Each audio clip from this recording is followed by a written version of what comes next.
Yep, we're live. Welcome, everybody, to Season 7, Episode 16. And Mr. Winemaker himself has been graced to join us. Hello, Palmer.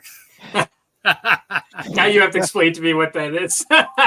Yeah, right? All right, Sam Kinison. You know who Sam Kinison is? Yeah. And when his stand-up act was that if Jesus was ever married, and he comes in late with after all the guys, you know, him is like, and his wife would show up. Well, there you are, Mr. Winemaker. Oh, I get it. Yeah, you got it now. Now I got it. Yep. The water into wine. Yeah, I got it. Yes. Of all the skills, that would be a fairly handy skill. Yeah, it's like after 3 days living in hell. And I finally get out, and that's all you have to say.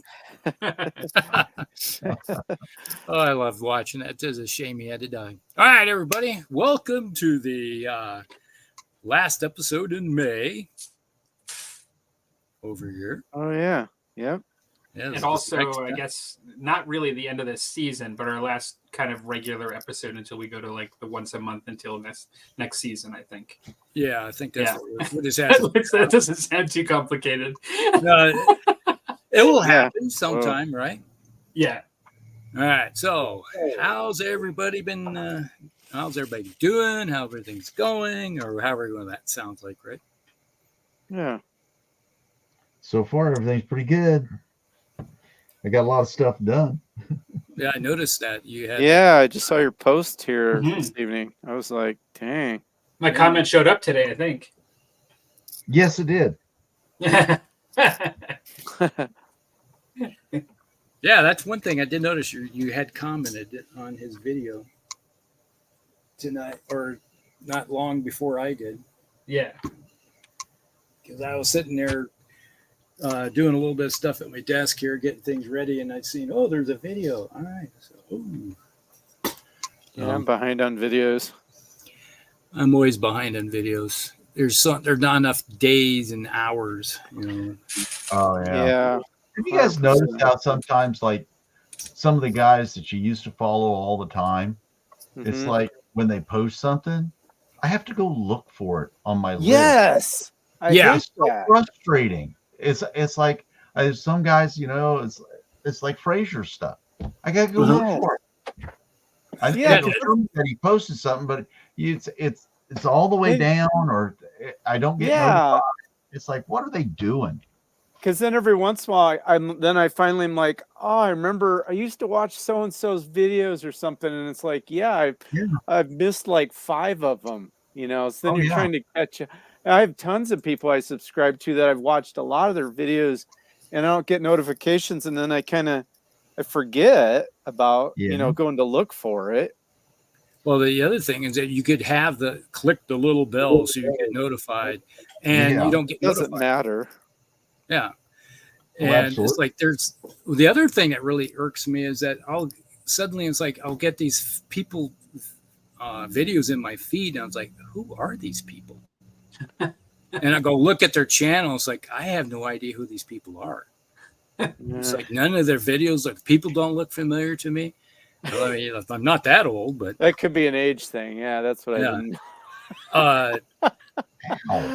But you know, just YouTube just automatically have you subscribe to these channels, and like, I didn't subscribe to these channels.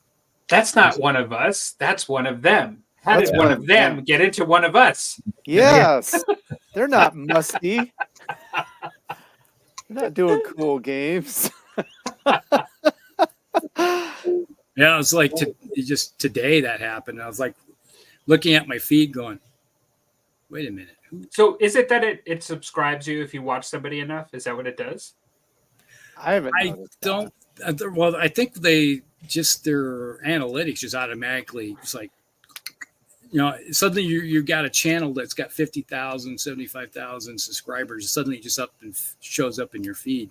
And when you say the feed, do you mean your home feed or your subscriber list? Your subscriber feed showing just like you have.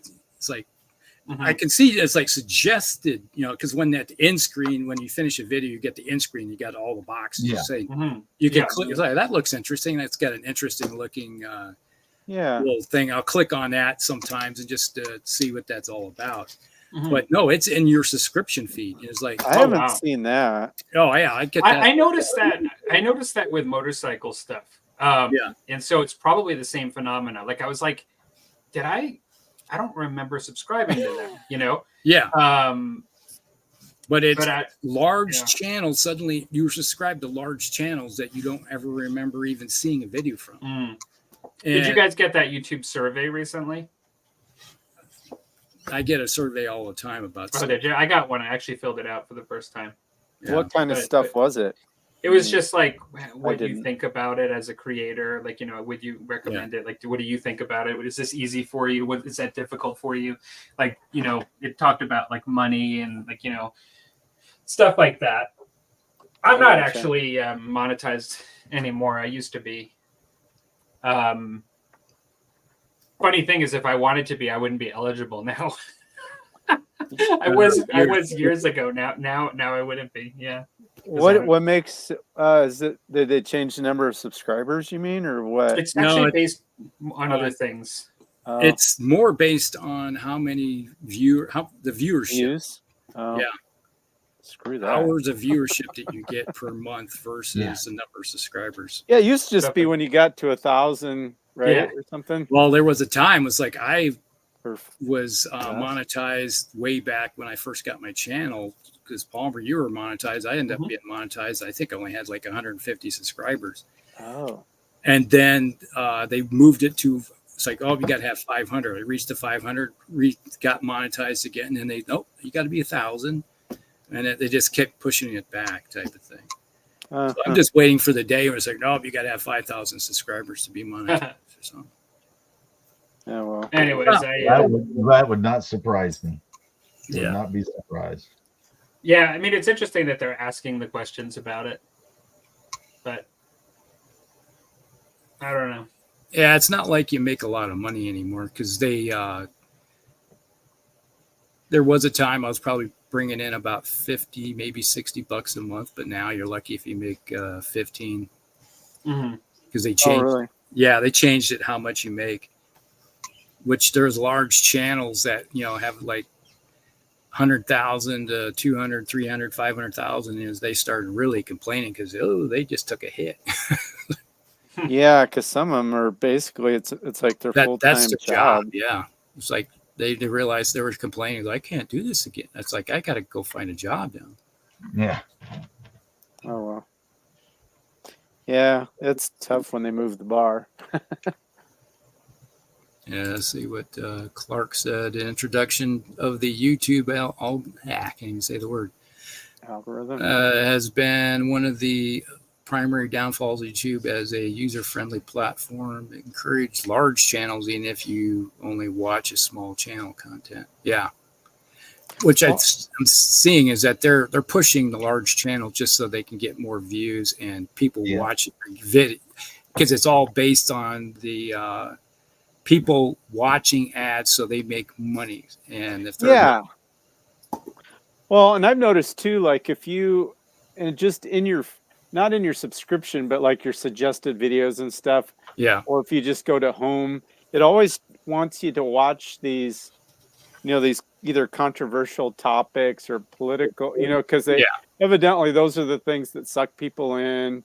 And then, it's all about viewership of their advertisements. That's how their thing works. Because I used to find lots of little hobby channels because I was watching hobby videos. Yeah. And it still does suggest some, but not the smaller ones like I used to discover people that way. Now it's hard. I find it harder to find, things that I'm interested in as in terms of the hobby.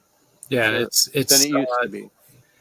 There are times it's like you look at the comment sections of a channel that you like, and then it's like, oh, that looks like an interesting name. You click on it and just see if they have a channel or not sometimes. Yeah, I've done that too. Yeah. And Clark says, but tonight my plan is to do the final check on my Dystopian Wars tournament fleet, pure Chinese, to make sure everything is painted nicely, then start to work on the Japanese.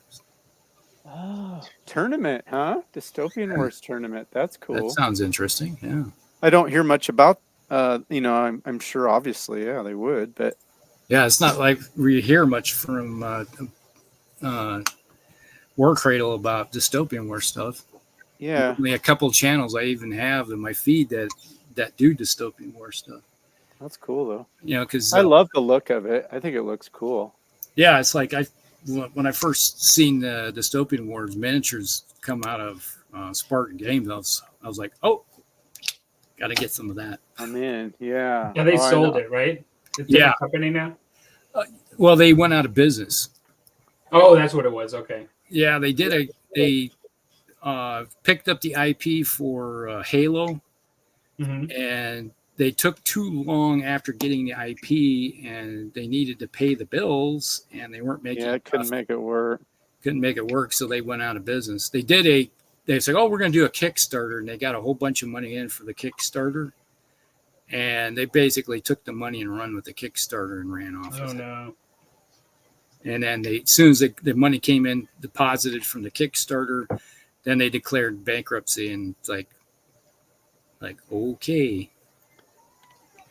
That's not good. And then War Cradle bought the IP for $1. Yeah. So, but anyway, it's back and operational, so that's good. Yeah. As far as the IP. All right. So, what have you been up to, Dan? Well, I've slow and steady, like I've been, still making progress. No surprise. Anybody want to guess what I'm doing? Terrain? Stalingrad? Oh man, how'd you guys get that? That's fine. I don't know. Maybe I must have mentioned it. Yeah, I'm still gluing more of the terrain together. Oh, I got some new stuff now. Yeah, this stuff that I've got just ready to be primed now, built and primed. Making some scatter pieces too. Cool. Is that stuff you made? Yeah, it's all from scratch. This is completely from scratch. So what is the base of all of the material there? Down here, you mean? The base? That's MDF for the board on the bottom. It is. Actually, it's artist panel that you get from, well, I get it from Hobby Lobby. You can get it on Amazon or wherever. Yeah. And the reason I like it, because it is like a really dense MDF, but on the one side, it's obviously bare wood, but on the side that I'm gluing a lot of stuff to it's white primed. So you're supposed to be able to paint on it with oils or whatever. Oh, and then it's a panel that you would paint. And the reason I choose that is it will not warp is the number one thing, because with that primer on the top, the wood doesn't absorb, because there's so much glue on here that it's probably mind boggling. What kind of glue do you use? Glue, white glue. And it's straight, like to put this on, it's all straight white glue right out of I get it in a gallon. And then after I put all the different scatter on, now after this dries completely, I'll go on with some watered down white glue. Just seal it in. Just seal it all in. What? Hey Dan, have you ever tried the clear, the Elmer's like clear glue? Ugh. No. Oh, I've never seen that. Oh, it's awesome. For terrain. That I've seen people use that where they mix color in it and then they make like effects too. Have you ever like you can make like is that the stuff that you can get stringy too? Like it'll actually make like people will use it to make like almost like Nurgle stuff, like goop, and like they'll put color in the glue. And you ever seen that? I can see where they could do that, but yeah, I use this on all my terrain and stuff. What's the reason for it? Covering up that white, like sometimes you get that film. Yeah, Clear glue. That would be That would be good to use because I use watered down white glue on my flags to Don't get have them to worry about it. And I worry sometimes I get a little heavy and it will whiten it a bit. That's a good idea. Okay. I won't make a note of that. Thanks, Tim. Where you get that at? I get these. I get it off Amazon. Just order. Okay, because I've never seen it before. Elmer's clear glue. Yeah. Yeah. Okay. It comes in handy. Let me tell you. And if it gets on something, it's clear. Yeah. You know? Because I was just what was going through my head just now is I got these bases for my troll hags. And I got some part of the spots right here. I could paint that blue and then put that clear stuff on there and it would act like water. Yeah. Oh, that's smart. Yeah. Because And then I could always glue down a little bit of grass tuff and then act like it's swamp water and stuff. There you go. That's a good idea. I just had a great idea. Oh, wow. Don't let it go to your head. Mark it down on the calendar. Yep. 2024. We won't even have to write the month. All right. Oh, it's gonna be a harsh night. Yep. Yeah. Well, and he's already had his drinks. So. We kid because we care, right? That's what it is. That's what they say. So that's what I've been working on. Yeah. Yep. And I'm definitely nearing the end of that. And I did finish getting everything planted. So as long as the storms don't destroy something in the next couple of days, it should be good to go there. Like what your brother had. Yeah, he had little soybeans coming up. They were just poking out of the ground, and they had hail, whatever that was, 3 nights ago. And Tuesday night, or it would have been Tuesday morning. Tuesday morning. Yep. Wow. And so he's got 180 acres of soybeans he's got to replant that he just planted 2 weeks ago. We were getting hit with dime to quarter size hail Tuesday morning. We've been lucky. The skies turned pitch black and the street lights came on, and it's like, and all of a sudden you hear this clunk, clunk, clunk, clunk hitting the vehicle outside my windows, and I was like, oh. Yeah, sounds like tonight the big threat is just 70+ mile an hour straight line winds and potential tornado. The hail threat's pretty low, so that's good. Yeah, that's a good thing compared to what we had on Tuesday. So I'm soldiering on with the train and getting close, and I'm looking forward to having my first game because I'm not breaking the table out till it's not that I couldn't add a few things, but until I've got everything in my stash that I've accumulated over the past 3 or 4 years to make this table. So you have the board, okay? You get that at Hobby Lobby, you said? Yeah, you can get it online too. It doesn't have to be Amazon if you're not an Amazon fan. Everybody's got it. It's called Artist Panel. Value Series is the one I get, and it's super affordable, and you can get any size you want. You can get it through the mail. And I started using it on my Normandy table, and I'm not kidding. I have so much glue and paint and stuff slobbed on there, and it does not warp. So the rubble stuff that you got, I see you got all kinds of different pieces of stuff. Yep, all kinds of stuff. The mound of stuff, what is that made out of? The mound, I use foam core to build up some little mounds. Yeah. And then I'll take some drywall filler. Oh, and spackle it on there. To just so you don't have a great big slab of spackle. I just kind of then round off the couple layers of foam core I put on. And I usually cut them kind of beveled and then just put that on top. And then I've got about 4 different kinds of grout rubble pieces. A lot of it's, I like that Woodland Scenics ballast. There's about 3 different textures of that. The medium, coarse, and fine. And then I use 2 different kinds of sand, one that's got all different sizes, and then I've got some small pieces of like that. Mine happens to be white. It all gets primed anyway, so it doesn't matter. And then I just buy these at Hobby Lobby. They've got these slabs of like 1/8 inch or 16th inch pieces of I usually use basswood. It's not as soft as balsa.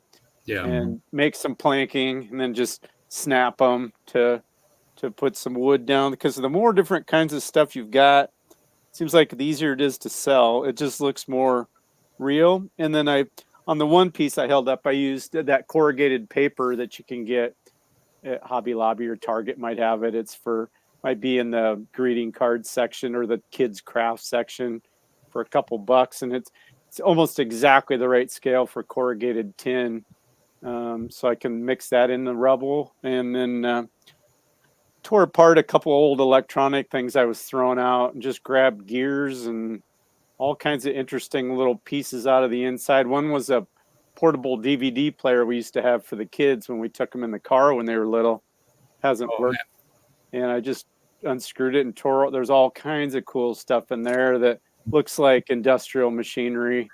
Kind of mix that in the rubble too, and then I'll pick that out when I paint it. And it really, it works well. Doesn't cost anything.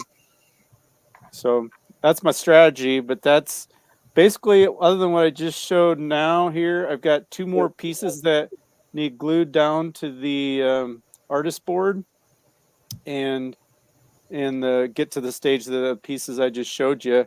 And that's all of the building pieces. And I've got a Stuka dive bomber that I'm going to put on a base also. That's going to be a crashed erect. I went with 1/48 scale. That's about the right size. Yeah, about the right size. When I put it on a flight stand, I've got one for when I call in airstrikes, like for my Americans, and I use 1/72 scale for that because it's up in the air and it doesn't need to be life size. But anything on the ground, though, the 1/48 is close, pretty close to right. So yeah, and then I went to Hobby Lobby also and got a fabric that is kind of modeled different shades of gray and stuff, and dark and light, and originally I figured I was going to go on there and stipple it and paint it. I've seen a couple of YouTube videos where they made some really incredible looking mats that way, and I may still, and I always could, but I just have it on a table in the other room just to start laying out the terrain, see how things are looking, and I might just use it like that, at least for right now. Then I can just lay it over my green table that I've got, because it's flocked permanent on, so I'll just lay it over the top of that. So it act like it's concrete. Yeah, concrete, rubble, if I want to paint it or stipple it. Because I've seen where this guy is amazing. He painted the entire thing with big brushes, and he had sponges. He was doing all different techniques on there. And he made a snowboard, a winter board. Yeah, okay. And then after he put all the just cheap acrylic, Hobby Lobby or Cracker Barrel paints on there, he ironed it, which melts the paint in there. And it looked, he had it next to it. And he's got a video, shows him making it. And he put it next to the store-bought one. And it's just as cool. So that was my original plan, because then I could use the same paint colors as my terrain. It would blend perfectly. But it actually blends pretty good right now. So it'll be something I can do at some point. But at least for my first games, I won't mind if it's not.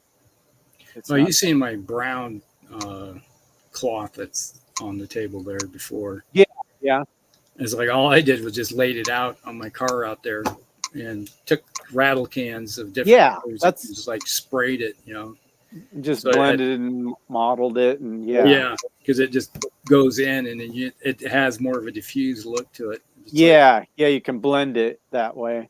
But he was just brushing it on, blending it with that way, and using a sponge to drag, and it was incredible what he was doing. So there's lots of different ways of making your table look cool.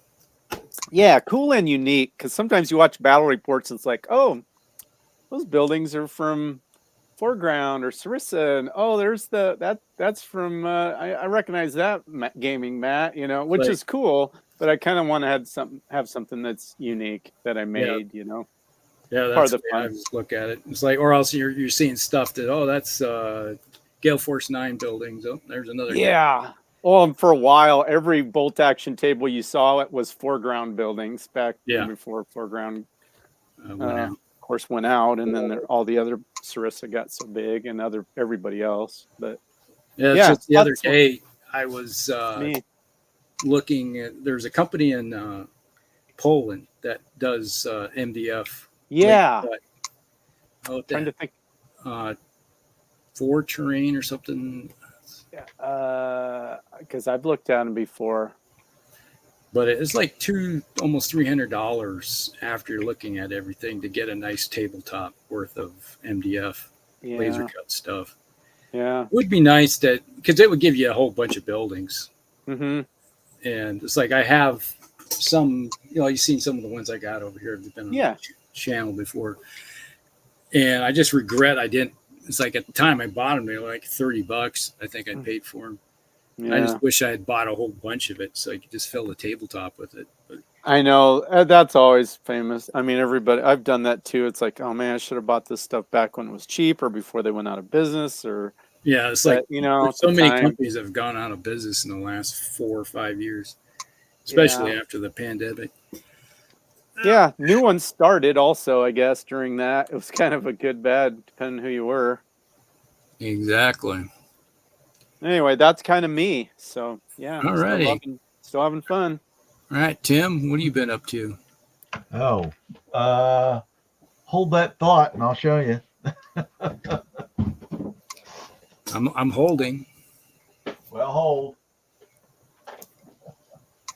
It's easier if I just put it all on a board. Oh, man. Yeah, this is awesome. Yeah, I just got these all done. Obviously, these are 3 Scottish Lancers for my English Civil War, but these are all Perry's for the 100 Years' War, that sort of thing. Awesome. Very nice. So how many you have all there again? There'll be 80. There's 36 crossbow handgunners and a command, and then there's 54 pikemen. Okay. 2 units of 27. Cool. Plus a command. So is that how much you've got for your army so far, or is this just what you've just finished? This is more. Well, you have a lot more, right? Well, I never really you don't want to admit how much you have. I'd never really planned on doing 100 Years' War stuff. Mm-hmm. I had actually got these, I think, years ago to put in my Warhammer Empire army. Oh, right. Something looked different. Well, then that all went. Yeah, so they just kind of sat in the box somewhere, and so I broke them out because, again, I'm still waffling on my American Civil War project. I'm still reading a lot of books and stuff. So before I jump in on that, I'm going to just do a few things here that have been in my pile, and I wanted to just do those guys because I'll have them, Mm-hmm. and they're all done now. So I either may sell them on eBay or trade them for something else. But I'm gonna give it some hard thought before I make the choice on my ACW project. I know I'm going to be either doing 15 millimeter, but I'm kind of thinking about back as 6 mil. Really? I'm kind of thinking about it. Have you painted anything 6 mil before?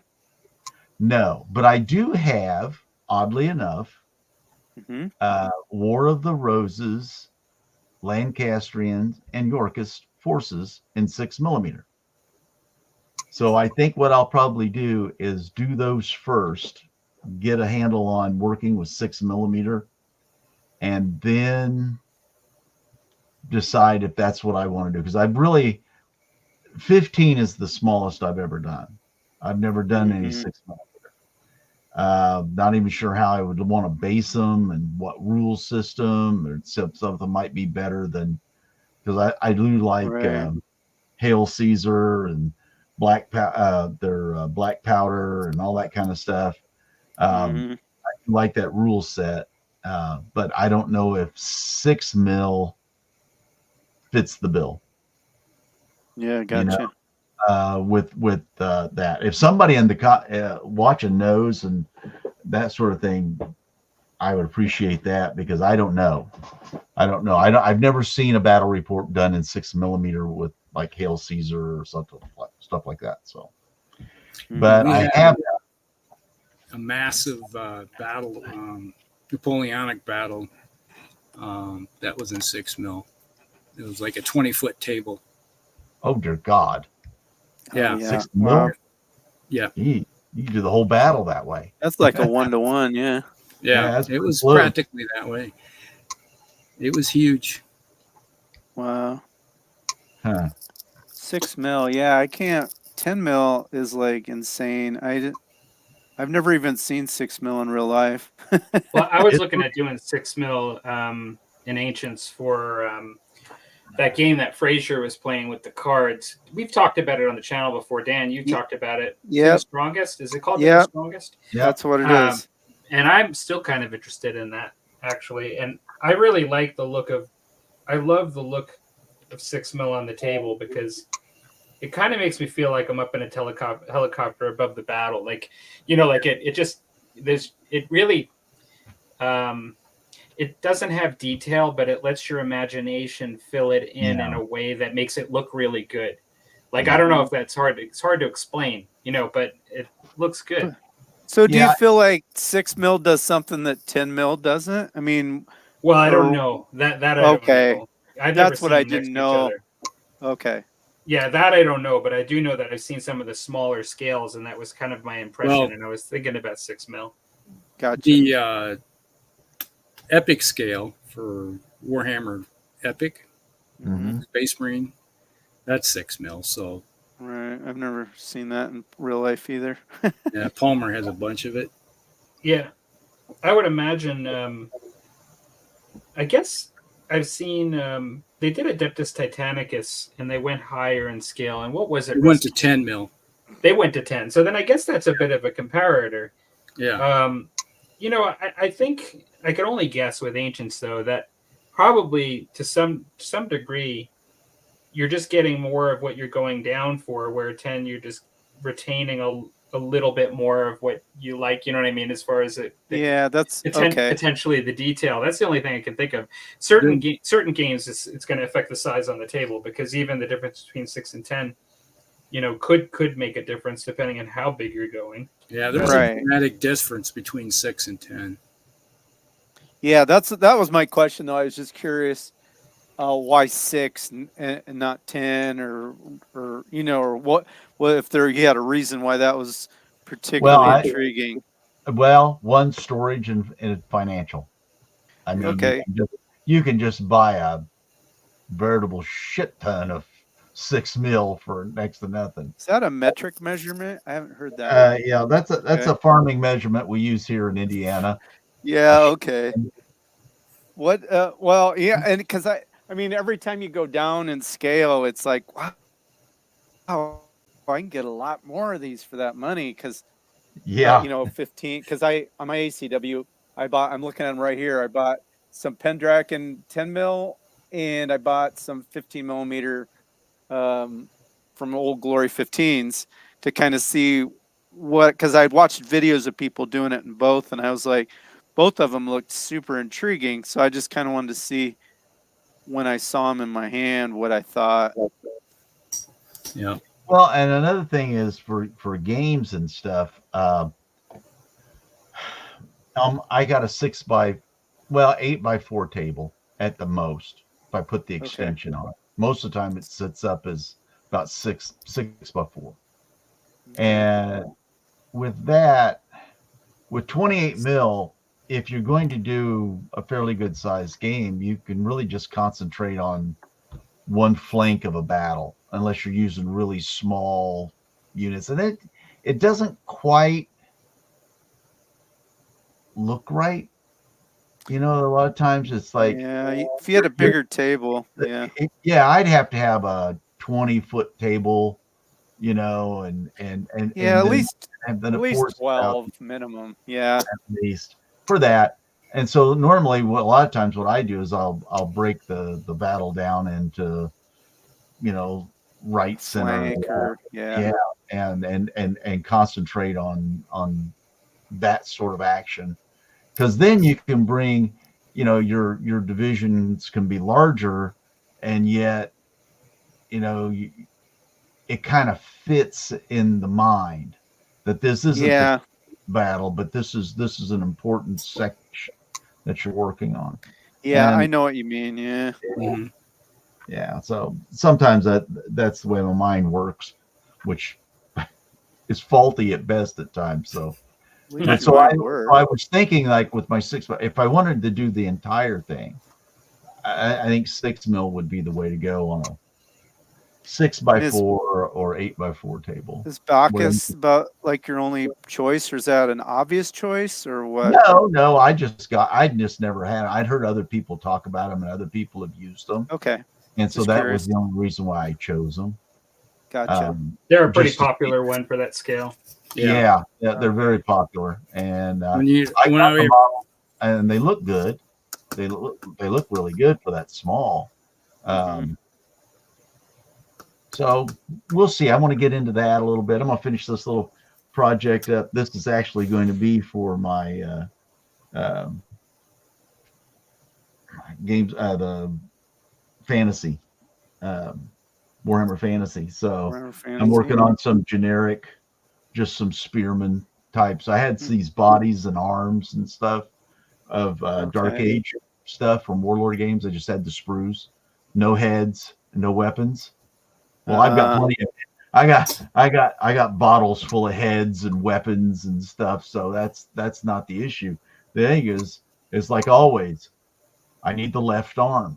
There's so many of these sets. You're gonna have all these different right arms, but it's the left arm that's gold, because that's the one that's gonna hold the shield or hold the other part of the gun or whatever. You know what I mean? Right. So it's the left arm that you're always looking for.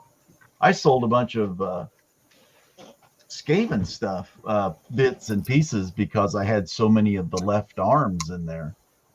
Because you can find like the standard arm, or they can find a weapon arm, because you get so many of those in a box. You get lots of extras of those, but very rarely do you get extra lefts.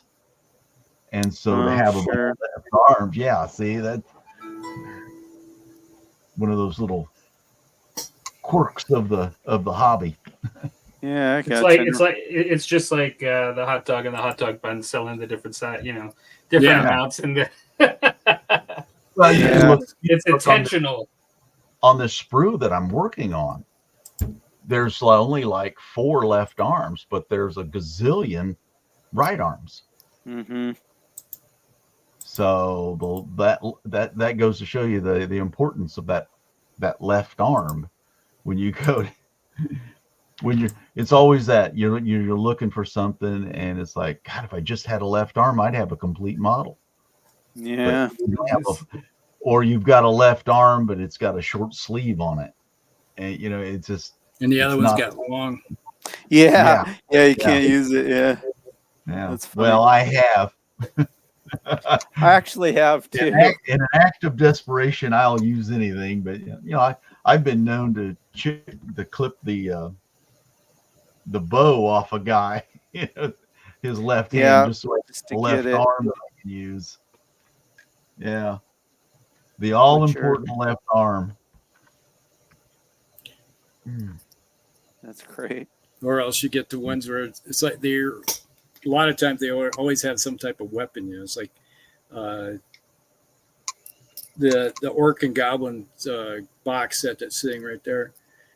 You have half of them. You can have 2 sword arms, right and left, or you can have a shield arm. So you do have plenty. So you could carve off the sword or something and be able to put a shield on it. But at least they have options. So Palmer, what have you been up to? Well, I'm just finishing those I'm actually painting the bases. I'm kind of done with these guys here.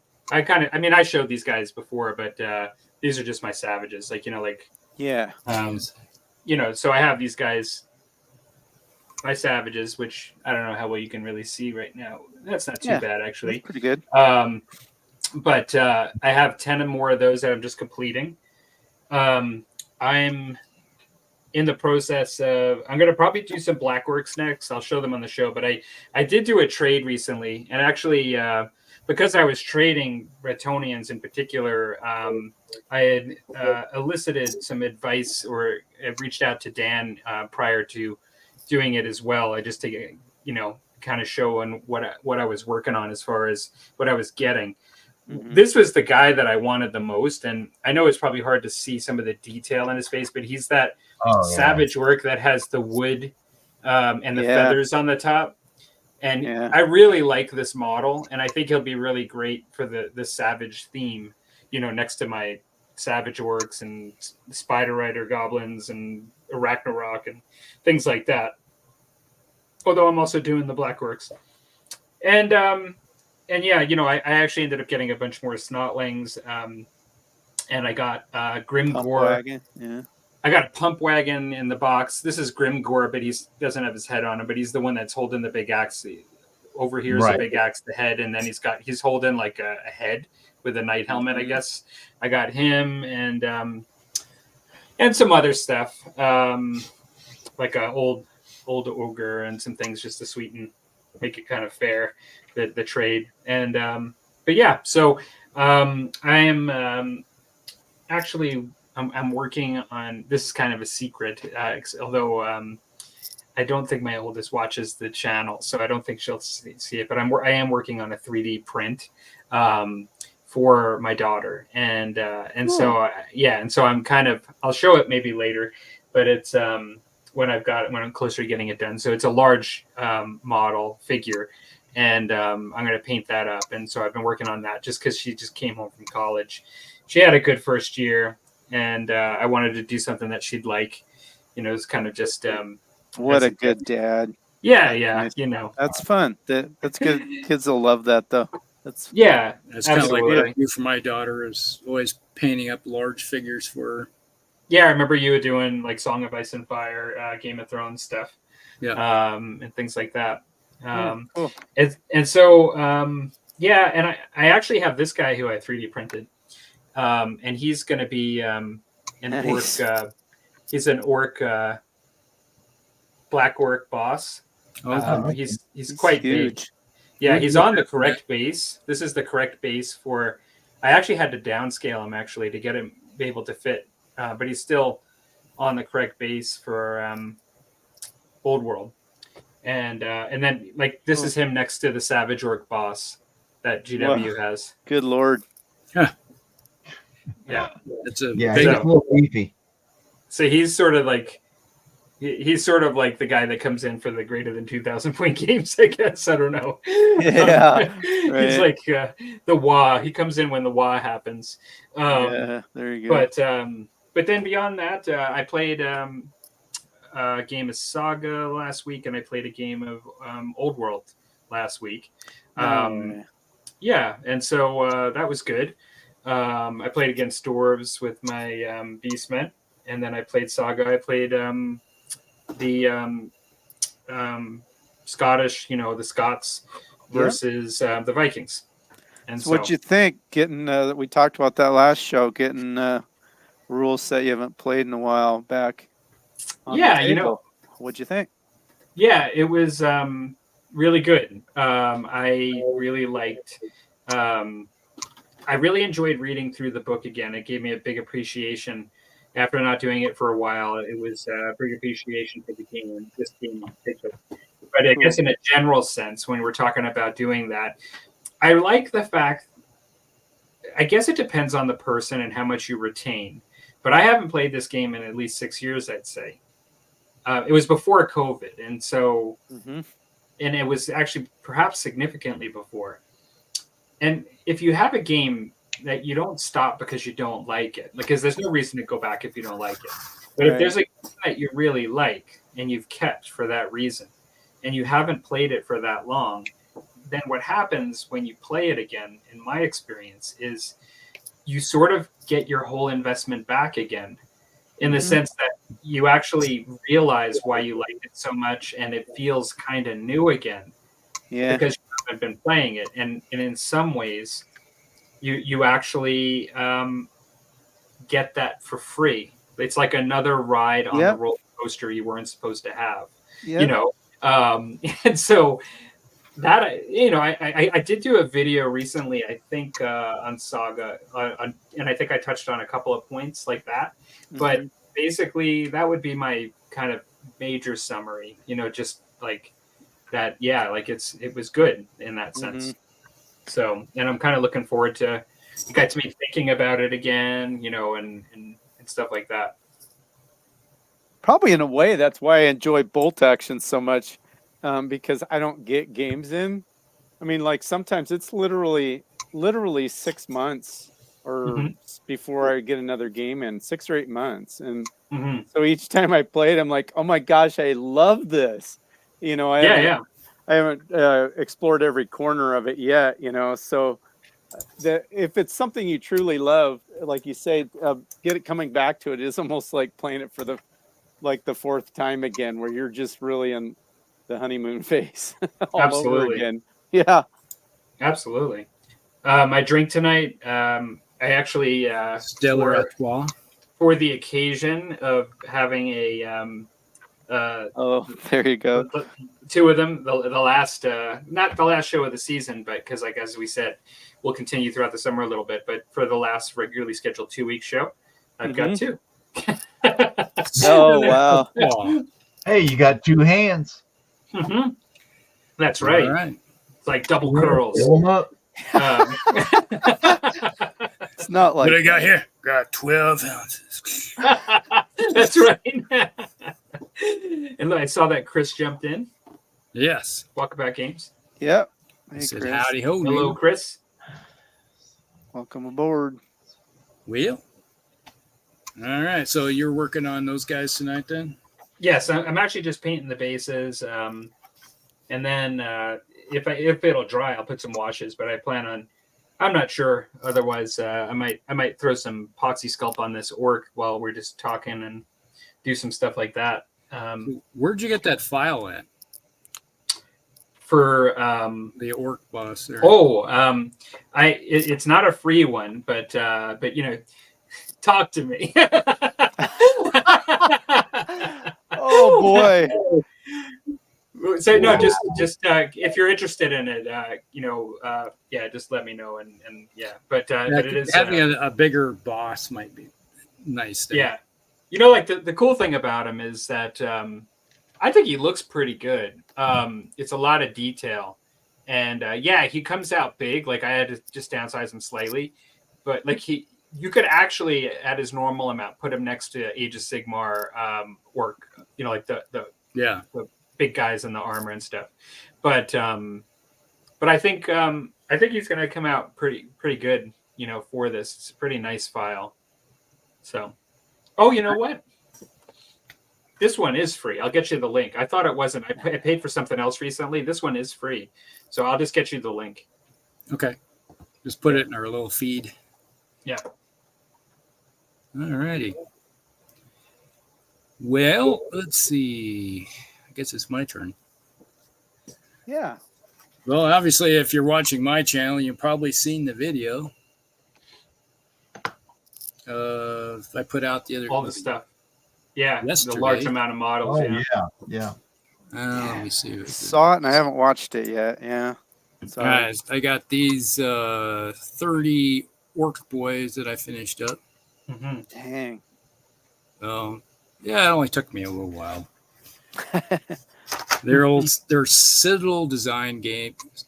They're from the Battle Master set, but they're designed by Games Workshop. Okay.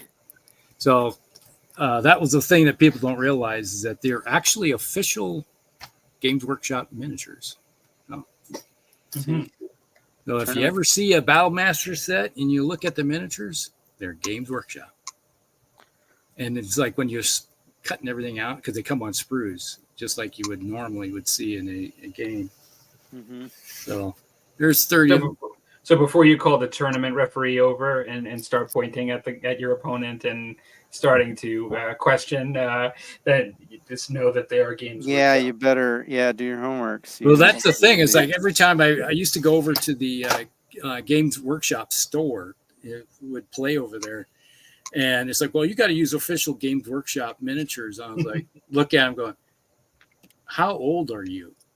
And they're like, well, they'd say like, I'm 20 something years old. It's like, you do realize these miniatures are older than you. These are Games Workshop miniatures. They just don't make them anymore. That's why you don't even recognize them. They haven't seen that. They haven't been on the shelf in 20 some years. So you call yourself a Games Workshop employee? You're supposed to know these things. Yeah, what's the matter with you? And I do have my 3D printed, which I did share with you, the Mangler squigs. Yeah. Mauler squigs, Mangler squigs, whatever. Oh, yeah. Dang, yeah, those are cool. That's huge. That's massive. What big teeth you have. Like, his mouth is so big, you can stick its finger in there. God, I know, I'm sweating may not get it back. looking at it. Do you think those two would stick together well? Like, does the foot plant pretty well on the other one? Yeah, I was playing with it. You can see there's an indentation in there where his foot goes, and it sits right there. And it sits kind of like that. Yeah. So they look good alone on there, but I was just curious if they would actually fit well. Yeah, if when you would print them out and you look at them, you can actually. I would do is drill a little pin on the bottom and a pin on the top, and then actually pin it so it will hold on there better. That's one of the reasons why I didn't go that route. I just looked at it and go, I think I'll just make these. They're fairly large. Yeah, they're large enough that. And then I got this one. This was the cooler one of the two, I think. The other one's big because he's got the boss like. Actually, the other one is the one where his mouth is kind of going upwards, right? Yeah. And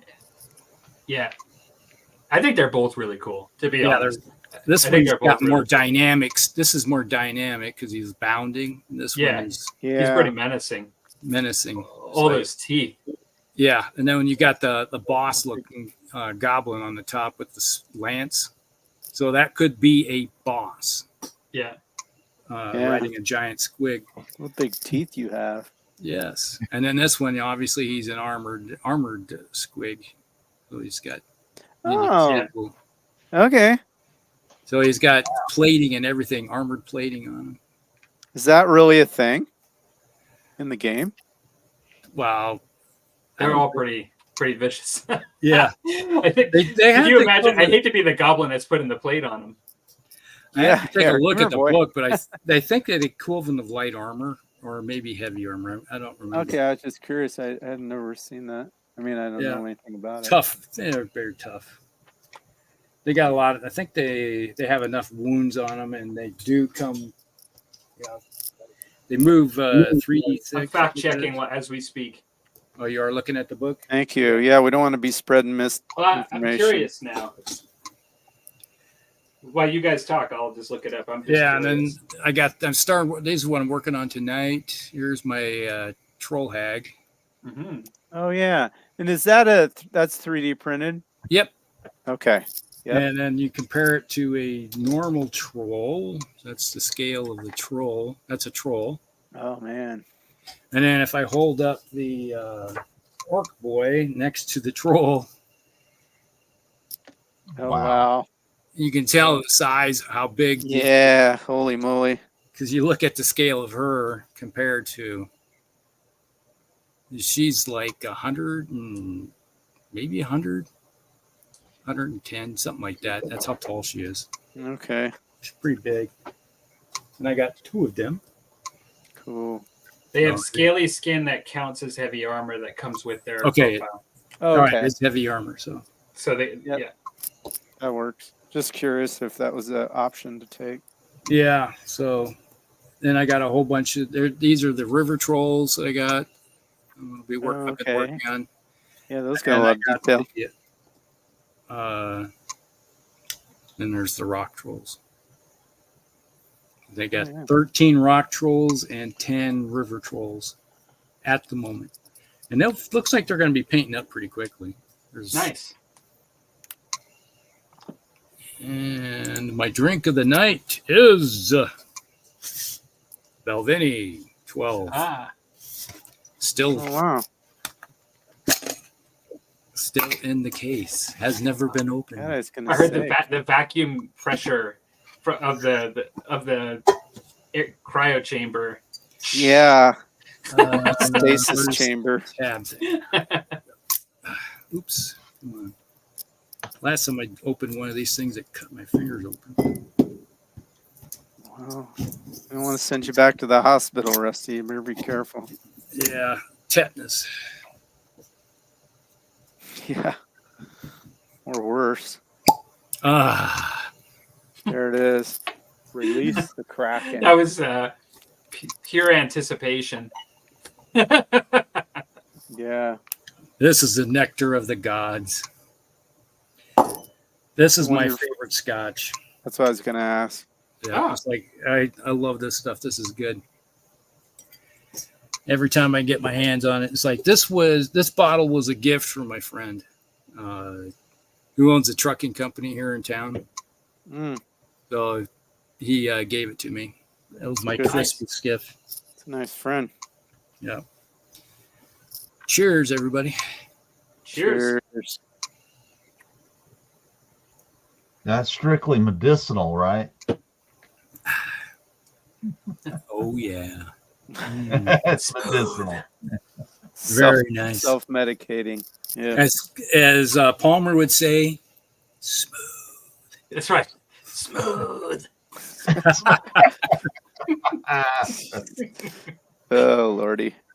All right, everybody. So we got an hour into the show. We got our introductions done. You know what? It's like when the Ents get together. We only just finished saying good evening. No, we're extorting the show. Oh, Lord. Saying hello. It's a long time to say something in old Musty. Old manish, yeah. Old Musty. We haven't really started drinking yet. But we have our empty. Nobody has said the magic word yet. Battletech. Oh, Battletech, yeah. Yeah. Okay, hang on a second. It's sort of a weird tradition I feel strongly associated with. There we go. Because I don't play the game, but I drink to it all the time. I know. I don't play the game either. But it's the thing. So before we get into the first topic, we do have some few things. Clark did say Love and Wargames is a French content creator and speed demon painter in Europe.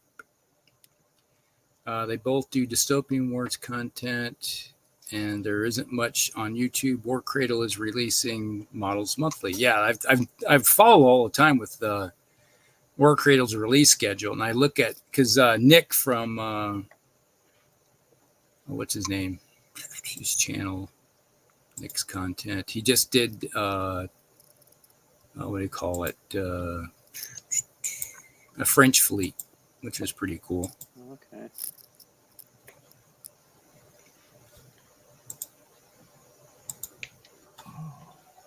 Yeah, and he did it in iridescent blue. Oh, cool.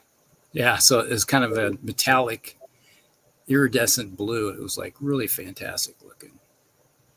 So much that I like that color that British Legion, that's the name of his channel. Oh, yeah. Yep, he's big into that. I've watched a few of his videos, but it's been a while. Again, he doesn't come up in my feed anymore, but I'm subscribed. I know. I know. follow him too, and I never get notifications anymore. I used to. Yeah. Yeah. Like once again, it brings up the whole thing where people disappear out of our feeds and we get stuff. I get stuff show up that I don't even subscribe to.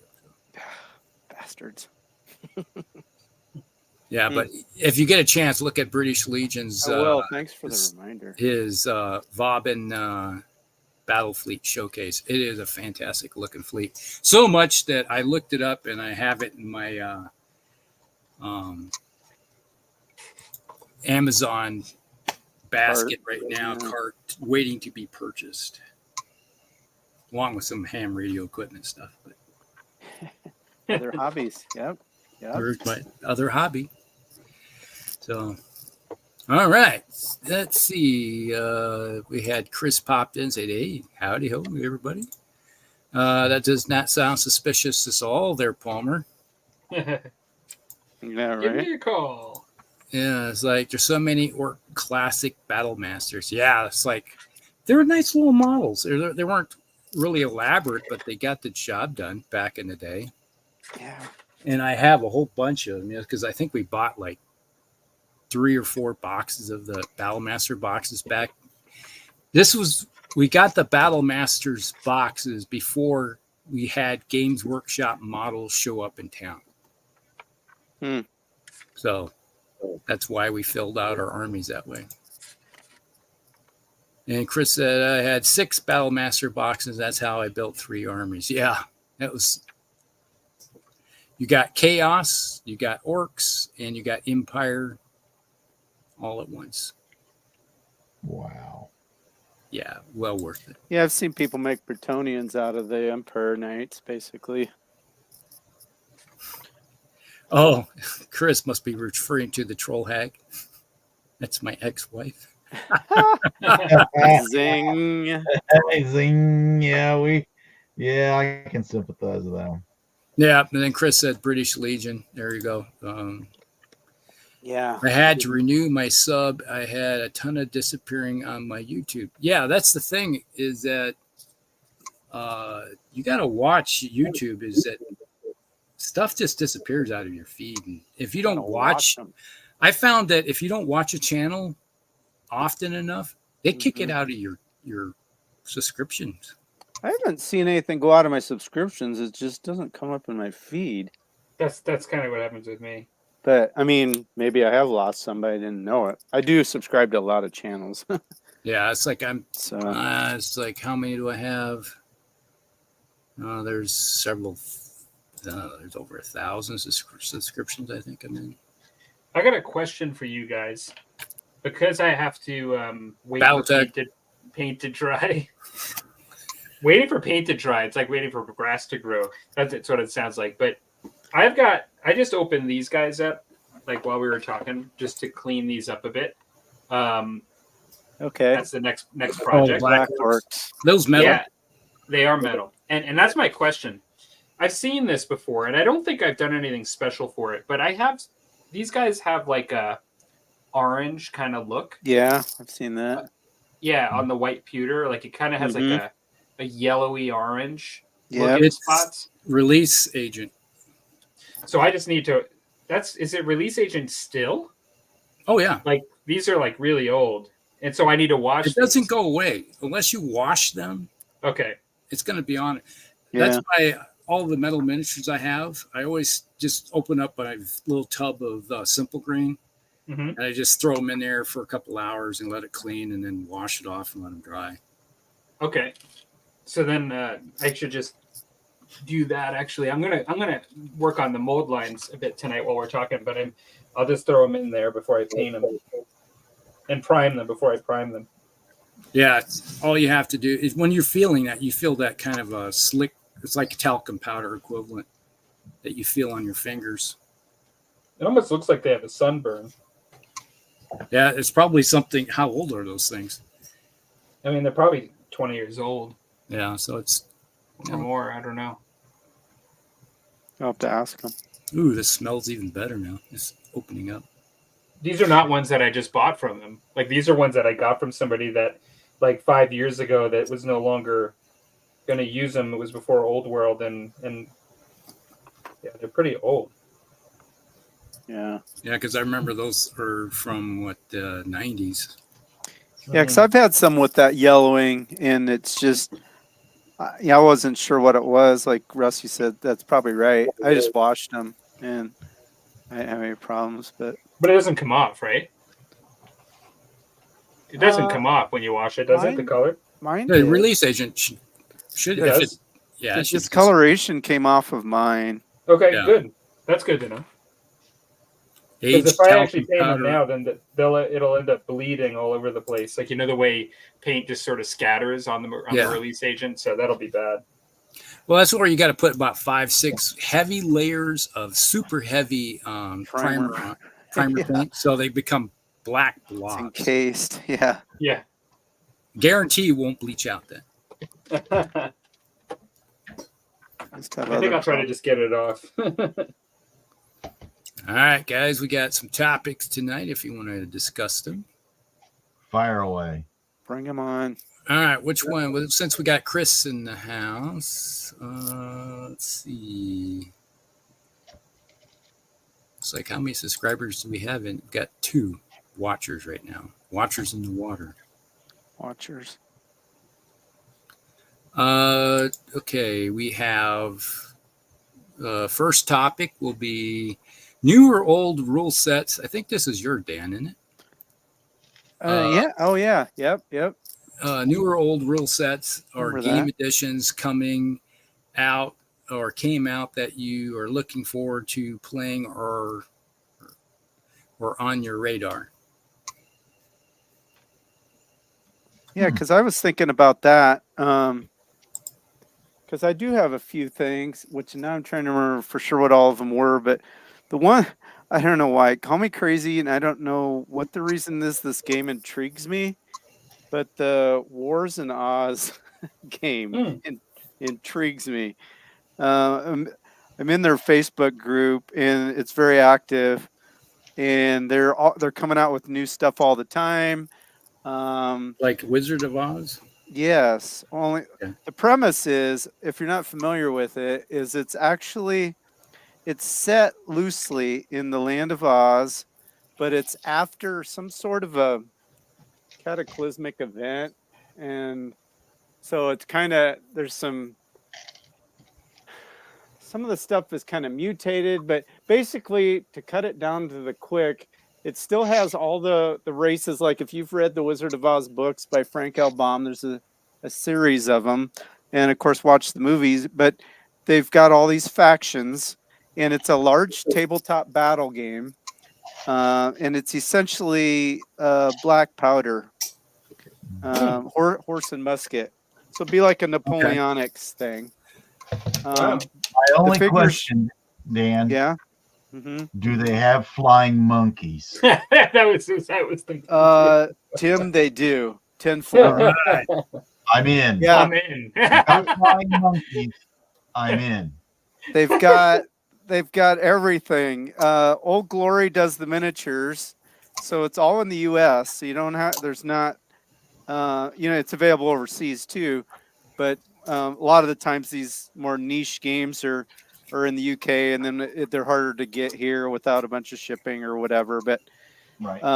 They've got the Winkies and the Munchkins and then they've expanded. They've come up with new factions. There's some new mice people coming out, and they're a lot of character. And that you buy them, they're all metal miniatures, and you buy them in units of 24.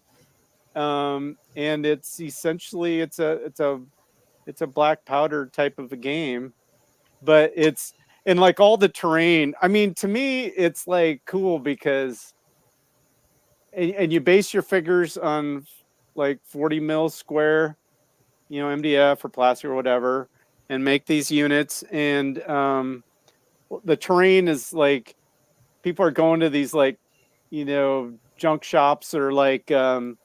Even like I don't know, what are those? Some of those like Dollar Tree, and they're getting like these little mushrooms that they're making mushroom houses out of them, and it's all kinds of and there's a little bit of magic in it because there's witches and wizards and stuff, but it's for the most part, from my understanding, I don't have the rules yet, but it's it buffs units as opposed to.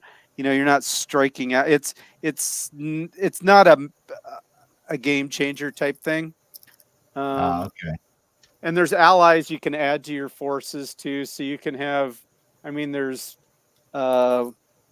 animated trees. There's the flying monkeys. There's fairies. There's owls. There's crows. There's a hot air balloon I mean, why not, right? Because the Wizard of Oz left in the hot air balloon at the end of the movie. And of course, there's skeletons and stuff too. They've added that in, but the Gillikins is another actual race that was in Oz. They've got painting guides and everything. You can do whatever you want, but it's sort of a freestyle type thing. Like, I mean, you get creative. Like the skin tones are green, can be greens or blues, or and some of them are really Napoleonic. They have but they've got the one, I forget which race it is, but they've got these huge guts, but they're in Napoleonic outfits, and they'll have dudes riding ostrich looking things. I mean, it's just, to me, it just looks like a riot. I don't know if it seems like it has a really strong following, so the rule set must be fairly solid. I've watched some rule explanation videos and a couple playthroughs, but they're not like a blow by blow, so it's hard to always gauge that. But yeah, they're coming out with new miniatures all the time. It started on Kickstarter, I think it was around 2021, I think is when they launched it. And the rule set's a paperback book. It's only like $30, 20 some bucks, 26, I think. Then each unit of 24 guys is a lot of times it looks like they're around $40, for the all metal unit. But I don't know, for some reason that one I keep being like, no, but and then I keep it keeps intriguing the heck out of me. I think some of that is I have a special place in my heart for The Wizard of Oz. It was probably the first fantasy, movie I ever watched. And I remember watching it, and I remember just thinking, the winged monkeys were so cool, and the witch's castle was so cool. And, it was just, I mean, I would have been, first or second grade. I think it used to always be on around Easter on TV, network TV, because that's the only way you could see stuff. And then when I was a little kid, my mom bought me at the local grocery store. There always was a magazine rack, and then a little shelf that had books. And Del Rey, was a publisher, and they were in the late 70s, and so I was young, but it was a print run for Frank L. Baum's. I think there was 7 of them in his first series, and she would let me buy the latest one if they had it when we were there. And I remember reading them on the school bus. So, and I think part of it, my mom passed away here this spring, and I think, yeah, it was tough, but I think some of that brought some of that back. So I went up in the attic, dug those books out, and I've kind of been in that mindset, I think, again. And I don't know, something about it. I don't know if I'll do anything, but it keeps drawing you in. Keeps drawing me in for some reason. And it's not, you don't have to worry. You don't button counting. I do enjoy research and even on my AWI and World War II, trying to get the colors right and the decals in the right place and, all that. I enjoy that part and learning about it, but sometimes you want to just be creative and just do what you want to do and not be judged on it, or, know that I did it how I wanted. I know it's not right. There's no not right, so that kind of grabs me, I think. So they got the Winky Guard. Yeah, got the Winky Guard. They've got, so each faction, I mean, there's all kinds of different units for them. They've got cannon. I mean, it's the whole deal. It's a very attractive looking game too. The rule book, and it's funny because I do like not shiny things, like I jump on the shiny things, but I am drawn to something that has, a beautiful glossy hardcover book, but this does not have that. And that doesn't bother me in the least. So anyway, so it's just and it's kind of a passion project by these 2 companies that got together, because it's let's see, is it Sally Forth has it in the UK, and then you can buy it direct in the United States if you just put Wars of Oz, and it's OZZ. Years ago, I remember Sally Forth did something I was interested in, but I don't remember what it was now.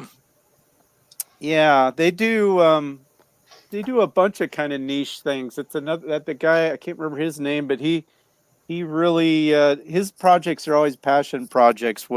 And he'll have Kickstarters to support the games, and it's so that's one that's on my radar. And just while I'm up, there's one other one that in particular that I think that Mark and I are going to pre-order it. And maybe you guys have heard of it because I just found out about it a week or two ago. But Studio Tomahawk is releasing a skirmish World War II game. Oh, yeah, hello. And Mark and I were like, well, we have the figures, we have the terrain, and we live 20 minutes apart, so we would play it. It looks like it's unique thing. Some people have said it compares probably most to Congo, which I know what Congo is kind of, but I don't know much about it. It is card driven. You only need about 30 guys per side. It's played on a 4x4 table. And it's going to start out with kind of mid-late war release. So it'll have I forget, the UK, the US, Germany, Soviet Union, and was it maybe Japan? I can't recall for sure. In the initial book, you need and it's going to have use D8, 6s, and 10s. Sounds like. Oh, dice. All right. Yep, and then it's got, like I said, it's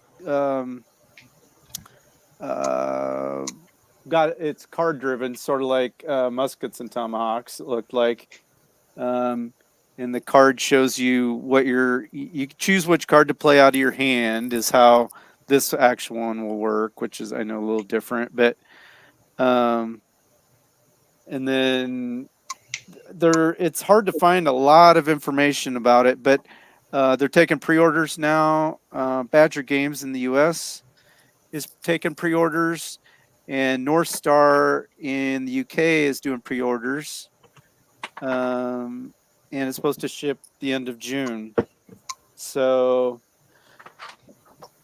anyway, so that looks kind of, I guess again, we liked Muskets and Tomahawks. It looks like it's going to be, potentially a real story-driven type game.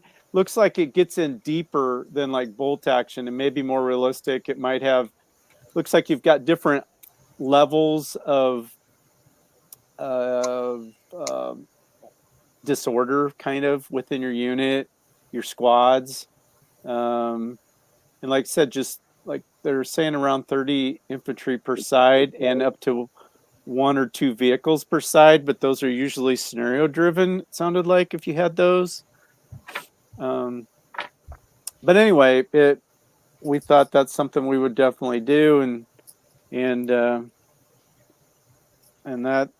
was one that I didn't know if many people had seen anything about or had any opinions of. So I've not actually. It just kind of shows how much I've not kept up, because that's really a company that I used to follow quite a bit between Saga and Musket and Tomahawks.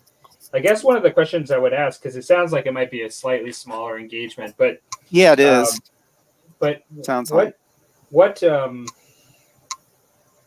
you already kind of thought in your head this versus Chain of Command? Not necessarily, and I do have the Chain of Command rules. Both Mark and I have them, but we've never played it. Okay. The thing with Chain of Command, and I think Mark and I, or Rusty too, we would have fun with it because it's very story driven also. It's not a tournament type game. Yeah. So from my experience, because I've watched a lot of battle reports, on YouTube. Tabletop CP does a lot of them, and even Two Fat Lardies have got quite a few that they've done. They've done some really nice ones, even with what's the guys in Ireland that have the huge channel? Beast of War. Yeah, they've done some battle reports, and it does look. The biggest thing I notice is every once in a while you have a game that appears to me is pretty lopsided, which is fair enough. A lot of times I think where the game really shines is when you do the campaign, one of the little pint-sized campaigns. So you gotta, a lot of times if you're getting kind of wall up because of the situation, you pull your guys out because you need to, manage your resources long term. Mm-hmm. And so I think it'd be a game, and I'm hoping Mark and I are going to be able to get where we could get together maybe like once a month. We used to do that, and then our lives got different, and we haven't. But if we could do that, then I think one of those, that would be the way to play that game, I think, and really enjoy it. It looks like this is going to be a slightly smaller scale. Again, not only just because you're playing on a 4x4 table, but with, like they're saying, if it really is 30 guys, because they showed a picture in the rule book you could see in a sneak preview thing they did, and they showed a force, and it was much smaller than a lot of bolt action armies are, and it looks like there's more record. Like, I don't know if you'd even like name your guys. I mean, it looks like it's at least where every single guy is important, and you're managing a lot more in terms of morale than maybe even you do which I know you do in Chain of Command too. But anyway, it just looked intriguing, and I don't know, it was kind of just a impulse thing. But we thought, hey, you know what, we like, and it's always fun. At least for me, I enjoy trying to support some of those small companies, and they've made some really good rule sets, and now it's been quite a number of years, I think, since they've come out with a fairly original new one. After redoing Saga, for second edition and Musket and Tomahawk. Well, and the buzz is that they've been working on this for a long time, and actually, one of the videos, Beasts of War, did do a video on it here a couple days ago. Because then I did some searches, and the one guy on it mentioned he's known about it since last October, so he's been excited about it. But I'm like you, Palmer. It's like, I know I don't check this stuff necessarily 5 times a day, but I don't, they just haven't made a big buzz about it. But yeah, and it looks really unique. Where they're using at least 3 different die, whether they're going to use that for, and it's called, the game, did I tell you what it was? It's 5 for victory, but it's a V, but they said it isn't V for victory, it's 5 for victory, because fives are hits, so like 5 and up. So like when you're rolling a 6-sided die, it'd be a 5 or 6, but if you're rolling a 10-sided dice, it's 5 up, or a success or whatever. I don't know a ton, but they said it's actually, when you go on their Facebook group, they're telling it's 5s for victory, but it's a play on the V, Okay. Churchill. Who did the review on that, talking about it? They talked about it on, isn't it Beasts of War, I think. Okay. I think that's who it was. Several of them. Yeah, they do their Weekender. Isn't that the channel that does the Weekender?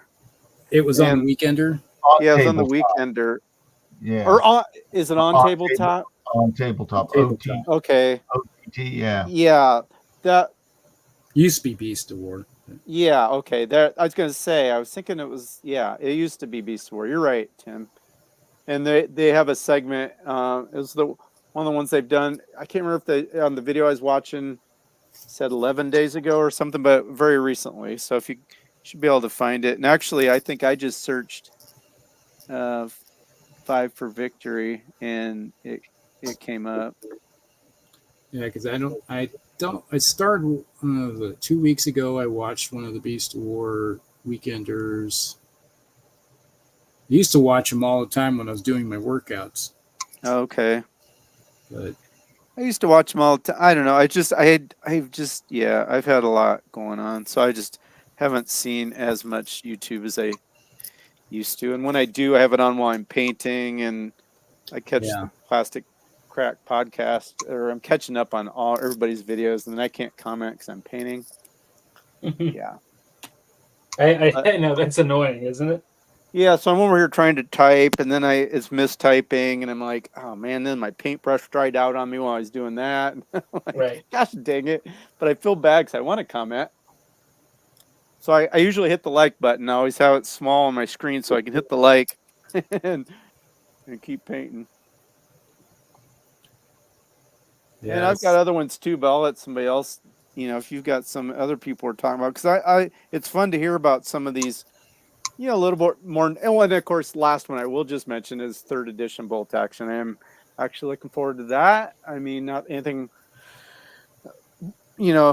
just because I enjoy the game and I think it needs it to just keep current. The old rule set there's a humongous, FAQ that comes out every like January, February or something, and they just incorporate that in and maybe change the meta just a bit too, for people that play all the time.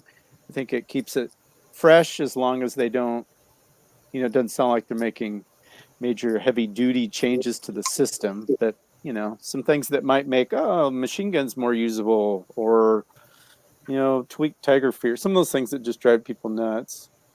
How about Recce? Is that still a problem, or they take care of that in second?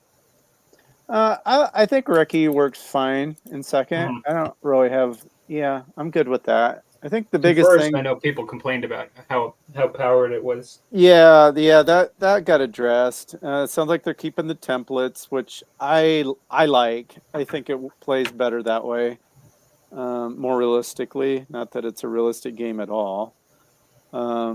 But I think they'll address the machine gun rule because nobody takes them. That'd be good because they come in every starter set. It seems. Yeah, I know, and it's iconic. Yeah, the 30 cal and the MG42, but you hardly ever see them. Hopefully they, where you can do more than one pin, or they'll come up with something. I'm sure. It's the same author working on it, so it's not like it should. I'm expecting it to be good. Yeah, that was the thing I was looking forward to, is because they're talking about first quarter is the German book supposed to come out. Yeah, which some people are like tweaking out over that, which is fair. That's the only one that got a new army book in the 2nd edition, and it's the first one to get a book in the 3rd edition. But it sounds like it's their number one selling faction, for one thing, and that's fair. He's got to have some bad guys. Yeah, well, and they said they're going to release some new miniatures with each army book release, that's good, I always said, though, it's like you always got to have bad guys. It's like Russians and Germans always make good bad guys. Yeah, but the Soviet Union aren't bad guys. No, that's the poll. Yeah. Well, yeah, which is my next Bolt Action army is going to be Polish. I've been slowly gathering what I needed. Yeah, they did backstab the Poles there, but then eventually there were Poles fighting for the Soviet Union after they got switched around. Yeah, but they screwed them a little hard. Yeah, well, war's no good for anybody. Let's be honest. Yeah. Yeah, but I mean the Soviets got screwed hard too. So I mean, as far as not backstabbed, but man, yeah, they took a pounding. That is true. If it wasn't for us keeping them fed, they would have starved. Well, and opening up a second front finally to take some pressure off. But they got her done too. Let's be honest. It's like have the British and Russians invading Iran in World War II so they could open up the supply lines. Yeah. Oh yeah. It's like the Iranians didn't like that. Yeah. Yeah, there's a lot of good stuff that went on. Oh, okay. Anyway, I will end my segment there. Sorry, guys. Got a little windy, but I was excited to talk about that stuff. So, what has anybody else got some? No, I was gonna bring up the bolt action stuff. Sorry. It's all right. I took the Burrows and Badgers from you the last time, so it's only. Oh, that's right. Just Yeah, that's still a game that intrigues me. Just haven't gotten. That's to it. one of those games you keep looking at afar that you want to get involved in. Where I know. And it looks incredible, and the miniatures look awesome. And I know people that just paint the miniatures and don't even play the game, and you don't have to paint many to have I forget whatever they call it, I think it's a warband, isn't it? A warband. There's the word.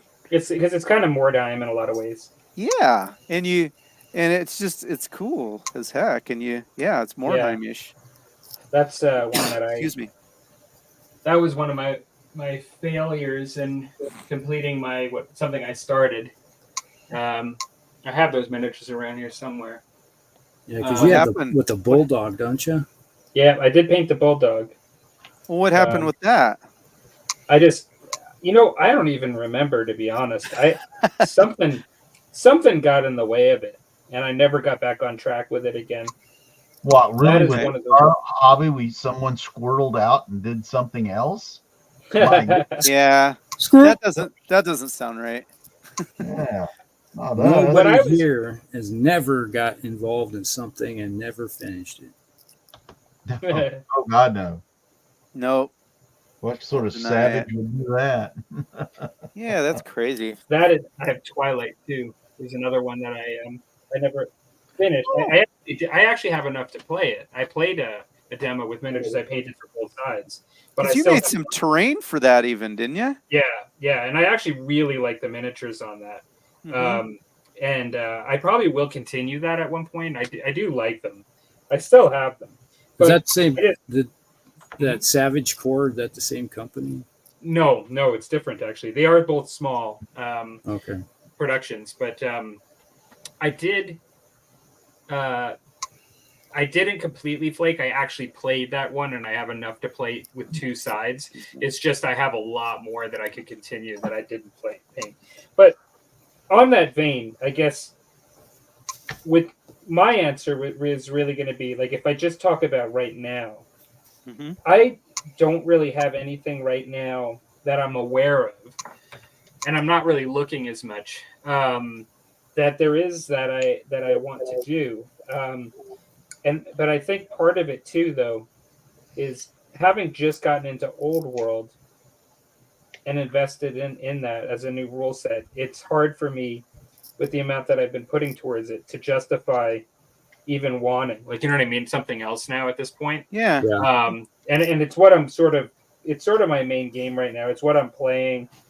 And I've even said, to a friend or two, this is really what I want to focus on. Like, I don't really want to do a whole lot of other stuff. As far as gaming, I want to focus a bit on that primarily.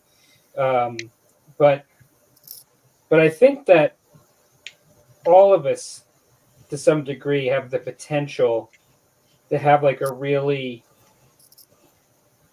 project that comes out there that kind of pulls at our heartstrings. It could be I don't know for you, Tim, if it was maybe Song of Ice and Fire, at one point when that came out, if you were a big Game of Thrones fan or not. But when Marvel, when Marvel came out for me, that was a huge thing that it was well, it's done. I'm going to have to do it because there's just no way that I'm not going to do it. Yeah, there's no denying it. Yeah. Yeah. And I still want to play that. And I still have a lot of that to paint. I can play with what I have already. But I still have a lot. I've got boxes and boxes of unpainted Marvel. And so I guess for me, I'm at this point now where I'm probably just focusing on less, and like we talk about, and like I'm just going to focus on old world. But if I'm going to do anything, I'm just going to go back and circle back to things that I've got. Unless something comes that I just can't control myself. Like if they make like a really elaborate game for time bandits, you know, like or something like that. Oh or, you know, yeah, that would be. Then I'm done. Like I'm in. You know, and it's probably similar to you with Wizard of Oz, Dan. Like just the nostalgia and like. I think that's what it is, and I've been resisting it just because you know me. I'm saying we've talked before. It's like, do I have time? I've already got a million things that I love doing. But yeah, I think it's that nostalgia pull, and then I think it's the one thing I have not done is I don't have any miniatures that are based on like 40 mil squares. You know, like where you have the stand. Every single miniature I've painted is an individual miniature up to this point. And I think there's something about the look of that too that is just looks cool, you know. Yep. And that game is designed to be that way. But then part of me is like, well, I'd have to paint 2 armies because I don't know a single person that has it that would play it. I mean, they would play it if I had the army. So then I'm like, yeah, well, just dream about it and don't do it. I mean, so I don't know. Oh. Well, I mean, and some of us, there's something that at a certain point, when is it okay as a wargamer just to get the miniatures to paint them? And just like in the end, if you don't play it, who cares? Like, because you like them. Yeah. You know, like, I do that already. I mean, that's true. That's a really important part of our hobby. Yeah. It's like the painting and all that, like Dan's Stalingrad build. That's that glue that keeps us from game to game, no matter how long it is in between. And so finding something to paint, like I did a bunch of 54 millimeter stuff. I'm never going to use that in the game. Mm-hmm. Yeah, that's true. Yeah. You know, I just did them because I love the look of the model and that sort of stuff. I think that's a highly important part of our hobby. Now, some people are fortunate enough they get to game all the time. Now, at one point in time in my life, I got to game an awful lot. I had my first game in 6 months last Saturday, and it was Flames of War. Oh, good for you. Good. Yep. And we had fun. It was a good game. Yeah. And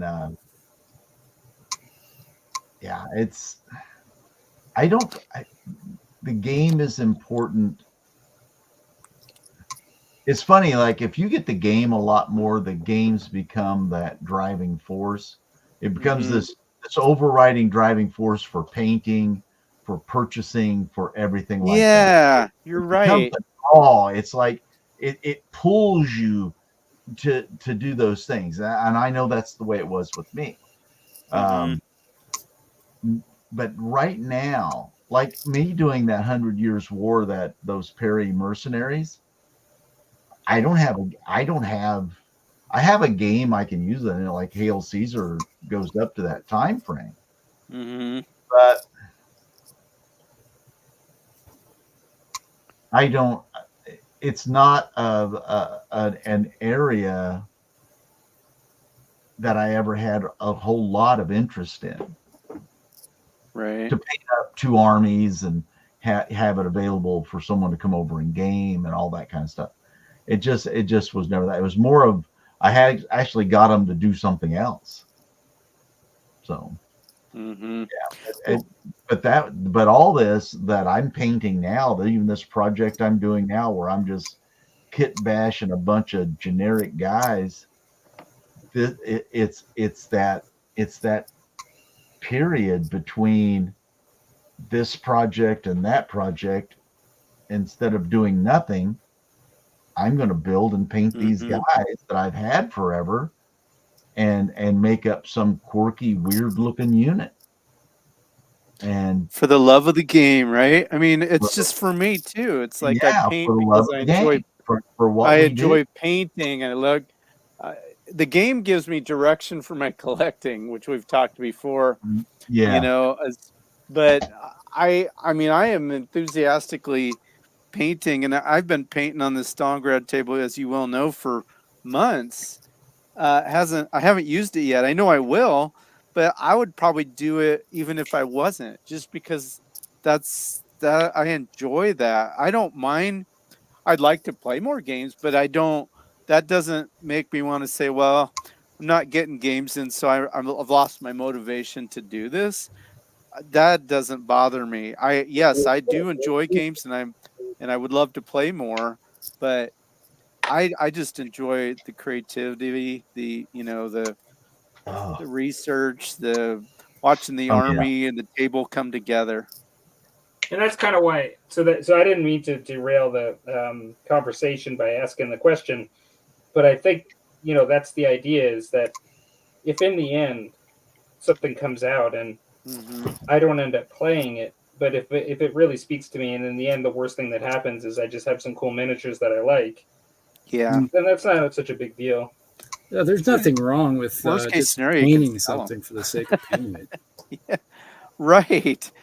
I know. Because right now it's like I'm still sort of collecting Mechanicum miniatures. Yeah.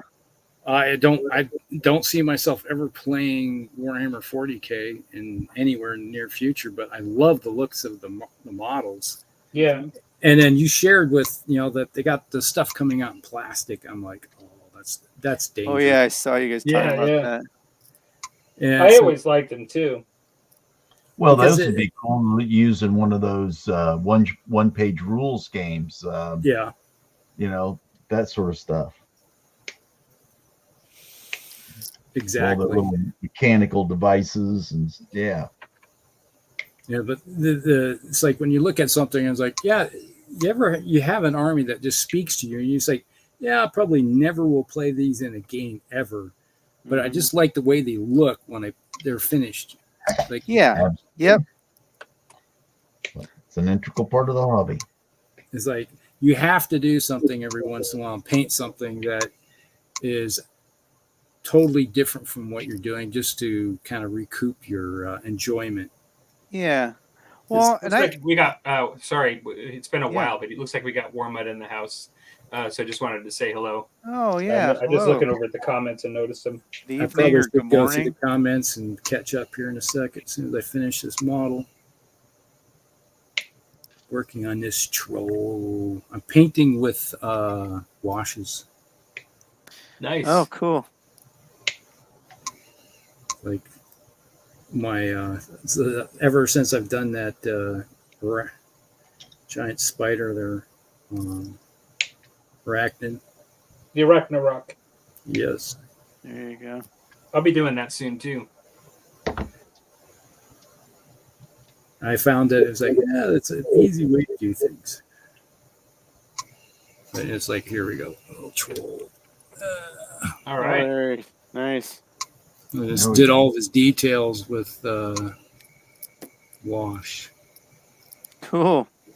I just got to do his belly. Get into my belly. Blue tinting on him. But yeah, let me go delve into the comments here.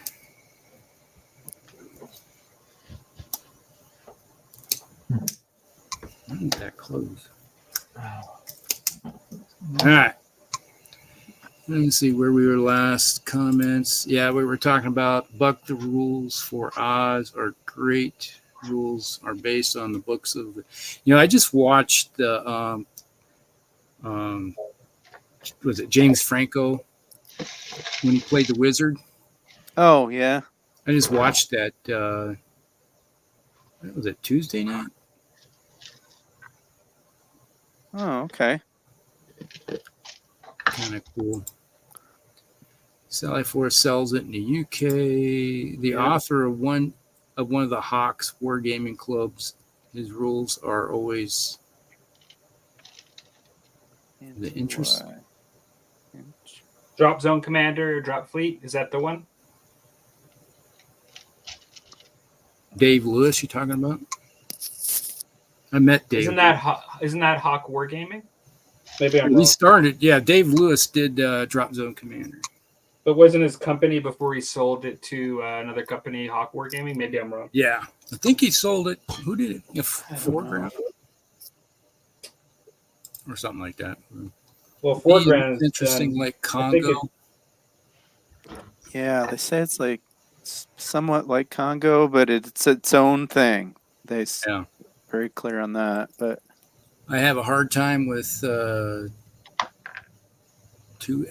rules. I found it 2FL. Too fat lardy. Okay, found it hard to teach new people and friends. Yes, the layout. It is. You're right. Well, that's the thing. It's like when you write a rule set, it may look organized or logical to you when you write them, but that's why you got to have people play test and say, hey, you got to get this squared away. Well, and it's just part of it is too. I think it's got some really unique concepts, and mechanics in it that I think, and I like. I like a lot of them, but it takes a bit to wrap your head around some of that. I think. Yeah, it makes it hard. Mini War Mutt, hello. I've been enjoying the new rule set called Rogue Warriors and looking forward to playtesting more now that I have more buildings. Rogue Warriors, okay. Wonder what kind of game that is. It sounds like sort of a apocalyptic Road Warrior type thing, maybe here. Yeah, that's what it popped in my head. But hard to say. It's like Ronin in the deserts of Mad Max, right? Yeah, something like that. Just popped into my head. I like it. Okay. I feel the effects of eating a chili chocolate chip cookie skillet with ice cream on top. That sounds like a stomach turner to me. Yeah, you got to make good choices there, I think. Yikes. Man, that's for me, that would kill me because that's like 10,000 calories. It's like blood sugar would be through the roof. Yeah. It's like, and on top of that, I don't eat very much anymore, which is why I'm like 35 pounds lighter. And it's like when we started the season back in September, I was 35 pounds heavier than I am now. Oh, wow. Yeah. I won't recognize you when I see you in real life then next time here. We will be getting together this summer, Rusty. Okay. Rusty would be like, you're all going to die. Yeah. You guys know the Poltergeist reference? No. I got nothing. Sorry, Palmer. Who are you going to call? Right. No, it was Poltergeist, right? Yeah, no, it was Poltergeist. But I'd call the Ghostbusters to take care of that poltergeist. That's right. Good call. I think the new Dune movie, that just thinking of movies, the new Dune movies, episode 2 is supposed to drop this weekend, I think. On DVD? Blu-ray? I think it's on streaming, isn't it? Or something? Oh, streaming. HBO Max, I think. Yeah, that's what it was. Yeah, that first one was pretty dang good. Yeah, I've seen the second one in the theater, and it's like when I seen it, it's supposed to drop, and I was like, "Oh yeah, I'm gonna watch it." For me, the second one made the first one look like a prequel. Yeah, like the second one was so good. So I'm more of a collector painter in research. Yeah, it's like we all have the tendency to be collectors, and that video I shared with you guys the other day about the gray. Oh yeah, the sound of gray, or the guy playing with Gray Manage, he had the song that went with it. Yeah. That was hilarious. I watched that and I was like, oh my god, that's so many people. Well, that's the tricky part now too, is like all these games, and especially if you go down to niche games, unless you live in a large metropolitan area or have gaming clubs or something, the likelihood of actually finding an opponent is going to be slim. Mm-hmm. So if that's important to you, then that's a deal breaker. Like Exactly. around me, if I want to play Kings of War or 40K, after that, you're going to be, it'd be like knowing Rusty or knowing Mark, my other gaming buddy, that would play it. Otherwise, those are my choices, kind of. You see, you're in a situation where I grew up in Minnesota was the only people I played games with were my brothers. Mm-hmm. Because if it wasn't for my brothers, we wouldn't play games. All my board gaming memories are playing with my brothers. That's all. Yeah. That's literally all nobody else even knew what we were talking about. We were like unknown nerds even.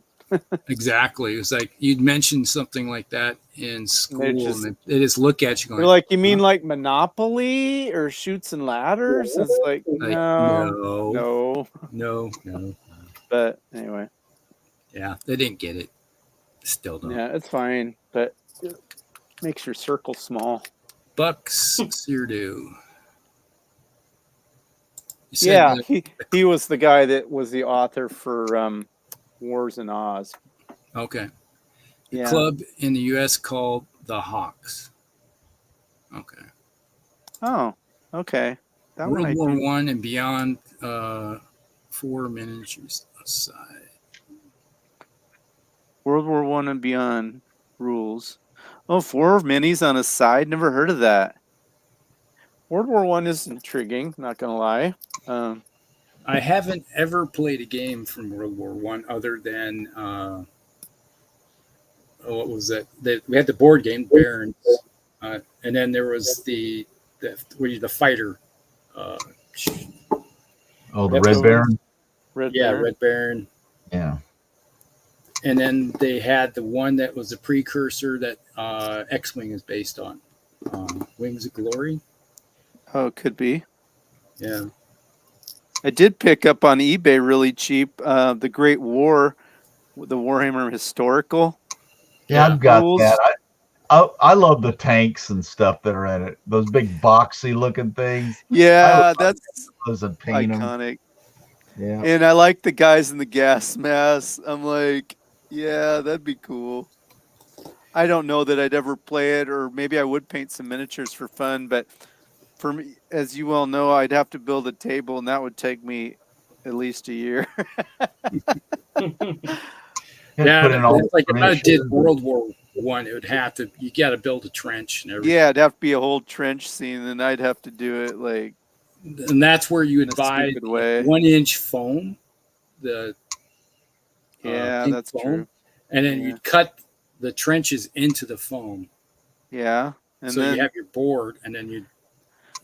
But then you got to have all the board planking on the floor and the board and corrugated tin on the walls, and and then the craters and the barbed wire and the dead horse and oh lordy, yeah, you'd go nuts. It'd be a thing. Be fun, but newest book for Rogue Warriors is Tour of Duty for NAM. Okay.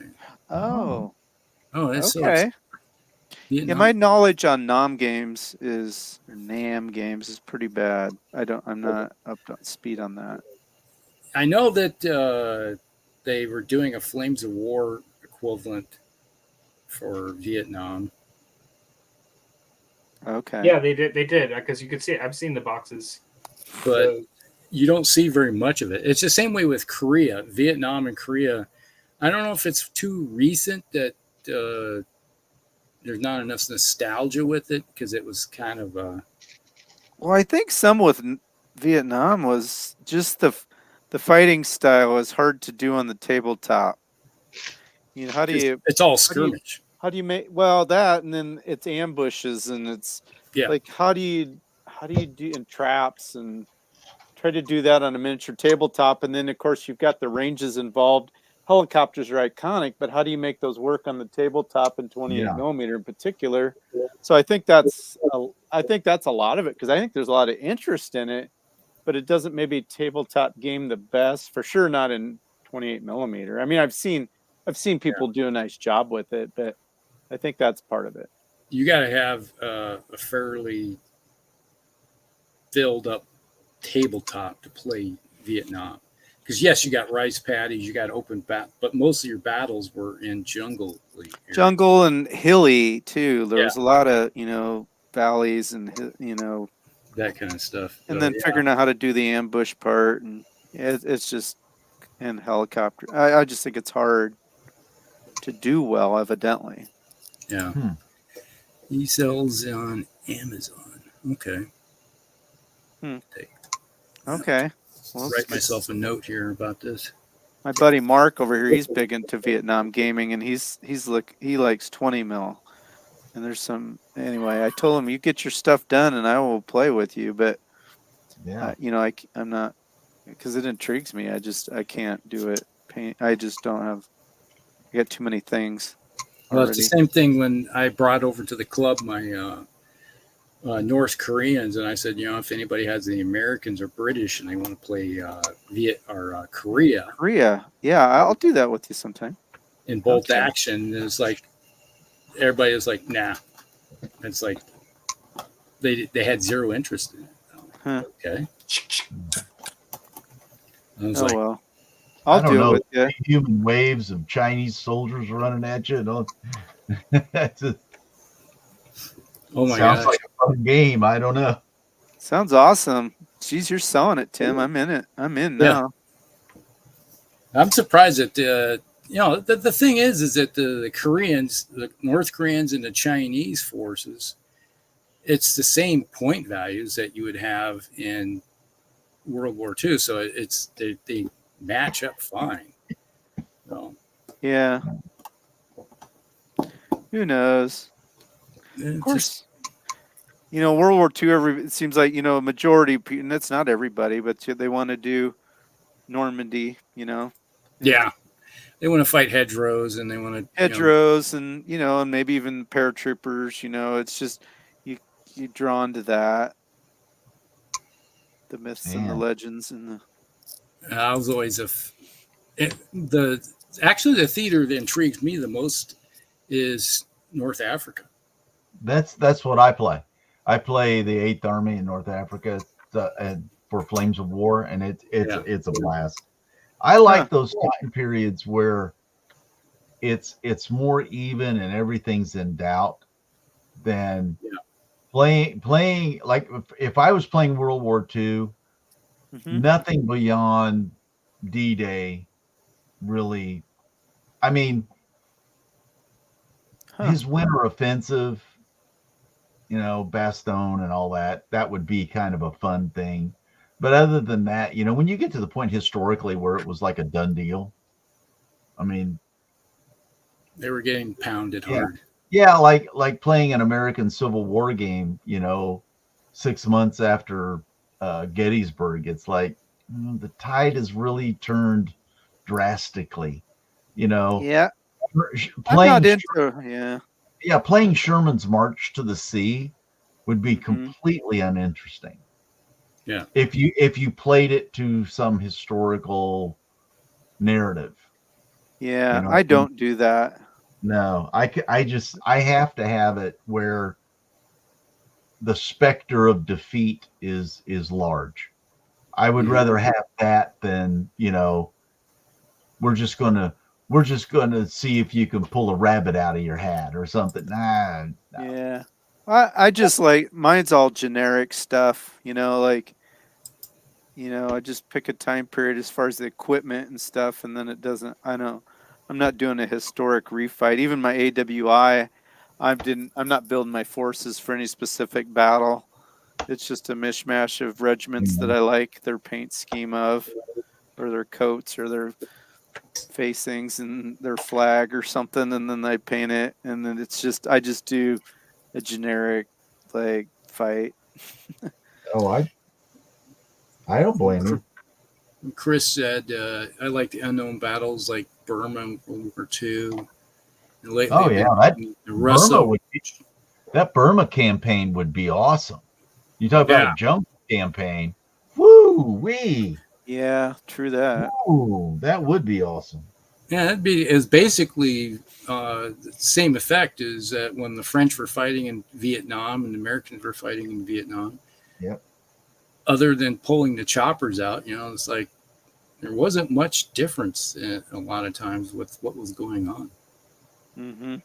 Yeah, I kind of agree with Dan. I mean, anything after the fall of Isengard, at that point, it's not worth it. I'm kind of more like on the earlier stuff.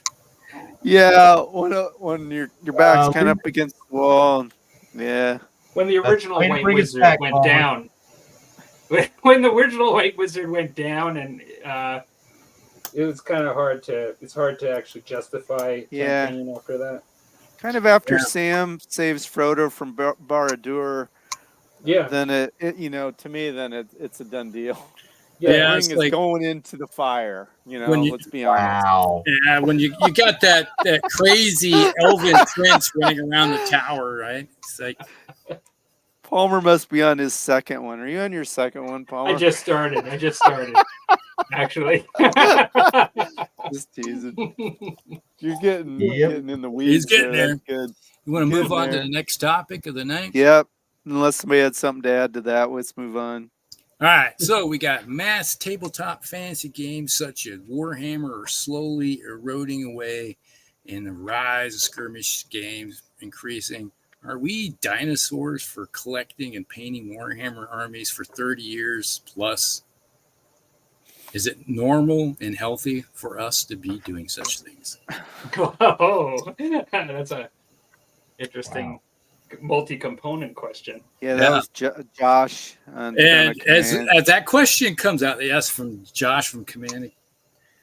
It's like we look over here, we got piles of Orcs and Goblins battalion box. I'm working on Trolls. Palmer's working on his Black Orcs. Savage Orcs or Black Orcs now. Both at this point. And I just did a whole bunch of Orcs for the Orcs and Goblins army, just so I could have them. Yeah, we're going to... Well, can I take a first stab at that one? Sure. Let's do. When it comes to the first part, as I understand... While you're doing that, I got to go clip my finger. I just broke my fingernail. Ooh. Oh, dear. Crazy glue. Crazy glue. Oh. Yeah, so I'll be right back. I go clip it. All right. Okay. Let her rip, so Palmer. My don't say that. My thought is turn your volume down if you're going to do that. So I think that the level of investment, well, for any miniature gaming over other gaming, like video games, board games where you don't paint and things like that, of course, anytime you put a miniature on the table that you're painting, the level of investment is higher. And so sales and interest and commitment are going to reflect that. And so, like, it's easier for folks to potentially get into board games and, like, but then there's a level again where there's multiple levels in this, and we've talked about this on the show with scale and like with other things. But when you talk about skirmish games, which is the question, versus this, it's really hard for them to compete. It's hard to put the resources together to put out a big mass battle game just easily. Like it's an endeavor for a company to put out a large miniature line, and a commitment that you're banking on, that people are going to spend on all of this, versus a box set where you're done. Like, you can get an intro starter and like you're done, with a little skirmish game, and then you can move on to the next skirmish game. And so I think the market reflects that. And I think that there is more skirmish games. I mean, I'm sure they're popular for a number of reasons, and some of it is commitment, but the companies, I just don't think like you can release as many of them as the mass ones. Having said that, so I don't know a whole lot about Conquest. Like, do you guys know that game Conquest? Mm-hmm. Heard of it, but I don't know anything about it really. Okay, well, there are mass battle games out though now, and GW just is just kind of gotten back into the market again, and so I don't know that there are less now than there were before mass battle games. I just think we have a lot more skirmish games where like in the past, like 20 years ago, you only had a few mass battle games, but you didn't have as many skirmish games as coming out now. And so, you know, like, I don't think it's so much that we're different for those of us that like the mass battle games than any other time. It's just that we're different because there's a whole lot of people around us now that are buying all these skirmish games where there weren't as many at one time. It's just, I don't know. That's my take on it. My take is sort of that, you know, like it is a big investment for both the people and the company to put those out. And there are some, but there probably aren't that many less than there were in the past. It's just that we have all these other skirmish games, and probably even a lot of the people that get the mass battle games buy those too. And so that's my thought. And then, you know, as far as whether it's healthy or unhealthy to do this, I don't know that I'm going to touch that one. I think, you know, I actually think it's healthy. Like, if you even refer back to the old, you know, Napoleonics collector and the Wargamers that preceded, you know, this time period from the past, you know, like, there's really no difference, you know, in my mind, in the sense that, like, you know, people just make long-term commitments to bigger engagements and bigger investments and bigger collections, and how they spend the time to do it, I guess, is a scale of like any hobby. Is it healthy? You know, like, if you're not taking a bath, and if you're not, you know, basically spending time with your family and doing the things that you need to do, and it's because of this, then it's unhealthy. Yep. But if you're doing the same thing because you're out on your motorcycle and like not doing, you know, then it's the same thing. So I don't know. That's my thought. But, you know. Well, the thing is, you can't have a mass combat system without somebody else that has the same psychosis as you. You can't have a mass battle system without having others with the same psychosis. True. Because you're both. You got to have somebody that wants to do the same thing as you. You get together and enjoy it together. Yeah, that's true. That's the way I look at it. It's that there's something is like when you look at a large block, I just look over there and I see 30 ranked up orc warriors just sitting there. The only thing it's missing is a leader, a banner, and a musician. Mm-hmm.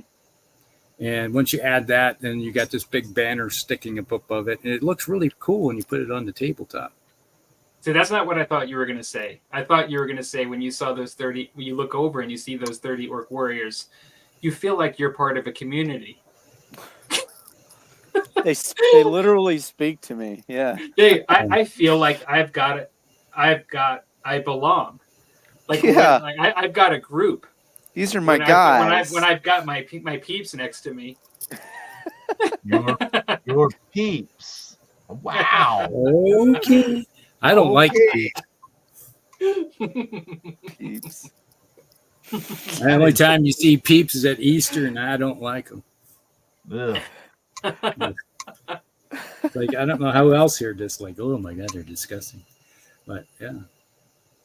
So yeah, it's like I agree to some extent that there's a definite need for it. I understand the need because I love skirmish games and I love mass combat games. It's just that it just depends on the system. Certain systems you can play. It's like War Machine. I love playing War Machine. I always tried to get a game of that in as much as possible. And it's a skirmish game that wasn't necessarily a low model count game, though. You could go and throw 50, 60 models on the table in a game, depending on how you outfitted your army. But yeah, you could do that in bolt action. Yeah. So I'll have 70 infantry on the table, or for sure close to 60. Yeah, that's not supposed to be that's not mass battle, though. I get that. Yeah, it's a skirmish system, but it's like you can invest a lot of money into a skirmish game. Yeah, I think some of it is too just like Palmer said, the number of skirmish games that are out there And, 'cause you go back to, what maybe people would consider, GW's heyday, whenever you think that was. But, White Dwarf was the thing. There was pre-internet, I guess, is where I would go to. So where did you find out about stuff? You couldn't. Now this is the golden age of any of these, because anybody can release some tiny rule set of any kind, and whether they make their own miniatures or they're 3D printed and making STLs or using somebody else's miniatures. I mean, there's just so much out there. The space is just flooded, and it's a good thing and a bad thing. But it used to be, I think you went back far enough, it was like either you were making up your own game, you were using your miniatures for D&D, you were playing Warhammer Fantasy, whether it was 4th, 5th, 6th, whatever edition, 40K. After that, I remember, like Raw Partha had their Battlestorm rule set for mass battles. I don't know, there were a few World War II rule sets, but there just weren't the choices, and there weren't ways to find out about them.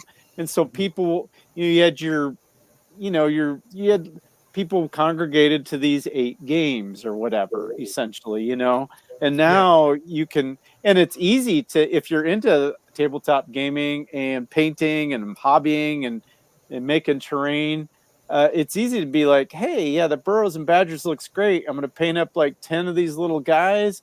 We're going to throw some training on the table and we're playing that. Yeah. The mass battle games, whether you're doing Napoleonics, ACW, Ancients, 100 Years War, whatever you're doing, that's a time commitment. And there was the old guys doing that in the 70s, and they're still doing it today. I don't think any of it is really dying. Probably there's more people playing tabletop games in an organized fashion probably than ever before, I would hazard to say, because that's it. You can be playing, car racing games, airplane games, X-Wing.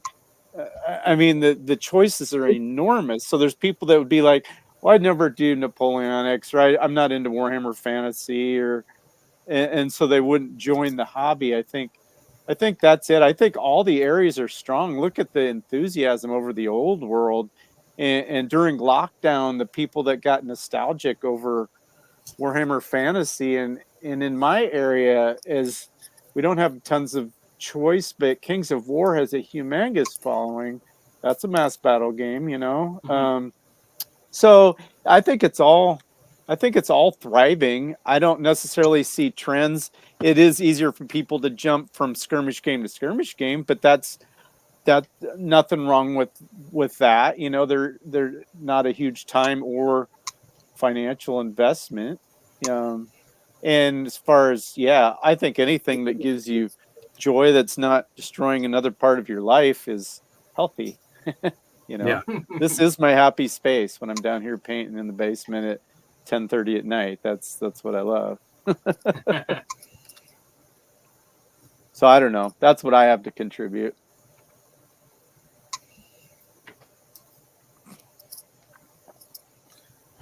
I concur. Taking the cheap way out. There you go. El Cheapo Productions presents. Yes, I concur. So say thee. You got it.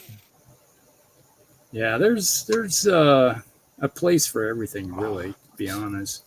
I've always been of the mind that I don't see whatever skirmish game you're playing. Don't you feel like it's just the tip of something that even bigger. Even if you don't do it, there's something bigger looming out there that could be like let's take a World War II skirmish game. Well, it's in the backdrop there's the entire thing going on. So it's not really something that, you're playing maybe a one-off game this Saturday of whatever, and then you know, you don't take it to the next level, but that doesn't mean that the potential for that to exist in your mind is not there. So I've never seen the separation of skirmish games from mass battle games. I really hate the whole idea, because you really devalue the skirmish game by making it something. Okay, we're going to play this skirmish game and it's attached to nothing else. I just think that it makes it less valuable. Now, if you're just getting together for some yucks on the weekend and, you know, roll some dice and, you know, drink a few beers, okay, that's fine. To me, that's like if I got 4 or 5 things on the table, like I used to play, Kill Team when it first came out. And I love that game. But as we talked about it in our small little group, we always talked about it as like, yeah, this could be something that sets up or is part of a larger 40K game. You know what I mean? It's in our minds. That is where it's connected to. The thing about like Malifaux that I couldn't wrap my head around was it never seemed like it was part of a bigger thing. Malifaux always felt like it was just that little bit right there to me whenever I played that. And that's why I just could never, I don't know, there just wasn't that appeal. Couldn't embrace it. Yeah, go ahead. Well, the only thing that's interesting, I think in theory, and I think for someone that's capable and wanting to do what you're talking about, which I interpret what you're saying is you can play both and they can be related, and you can use them back and forth. And I was even thinking about how I watch Formula One and they do these sprint races in order to determine who gets into pole position. Oh, I love Formula One. Oh yeah, F1. Yeah. Oh yeah. You know what I'm talking about? Like they do the sprint races, which are like a little race, you know, related to, and it gets you on pole for the other one. However, so I think that like in theory, there's a way to do that could work really well for people. But the one thing I would just say is that some people that are in it for the skirmish don't want to do the big, like the investment and like, you know, like the actual, like they don't want to paint and play like a mass battle game. Like, you know what I mean? Like they'll buy the skirmish, but they're not like they like, I appreciate what you're saying, Tim, and I appreciate that I can do that, but I can't do that. No. You know what I mean? Like I could do that. Like I would do that with something I like. But this is where, as a community, we have the opportunity to come together. If you have friends, then they are diehard skirmish players, and they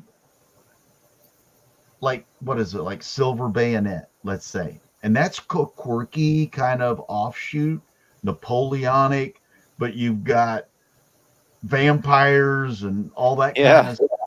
And they love that kind of aspect of gaming. But they're not interested in, you know, lining up battalions and playing. Well, it's like, okay, you said it, you say, okay, I need you to win this because you got to kill that guy. Because if you don't kill this guy, in my big mass battle game, I got a problem. Okay. Yeah. And so to me, it was always, I just have a hard time separating them out. I mean, there's always a way of bringing it around together where, you know, if he wins this little skirmish game for me, we're good. If not, we may be screwed. You could even double down further. Vampire on the other side, or you could double down further. You could say instead of skirmish, you play your mass battle game during the day, but tonight we have an RPG game, and the officers have to go into town after the victory, and they have to meet with the governor. And you know what I mean? And like now you're role playing, and you're role playing, and absolutely, you're adding a level to the game. Well, what the real main interest of it is the inclusivity of the different parts of our gaming. It's like, yeah, these people say, well, I only like to play skirmish games. Okay, we can work with that. You like that. I kind of like this. So we can actually play the same big game, but you'll play your part and I'll play my part, and we'll be playing almost together but separately. Is that what I want to say? Playing together, yeah. Yeah, it's kind of weird, but we're connected. And I've always I'll preach that until I fall over, because I don't hate skirmish games. As one-offs, they don't really appeal to me very much. But I can also see that from somebody else. The idea of a big mass battle game, the hours and the prep and the model count and all that kind of stuff. I can see where it would be like, no, thank you. I'll stay right over here. But that being said, that doesn't mean we can't be in the same game.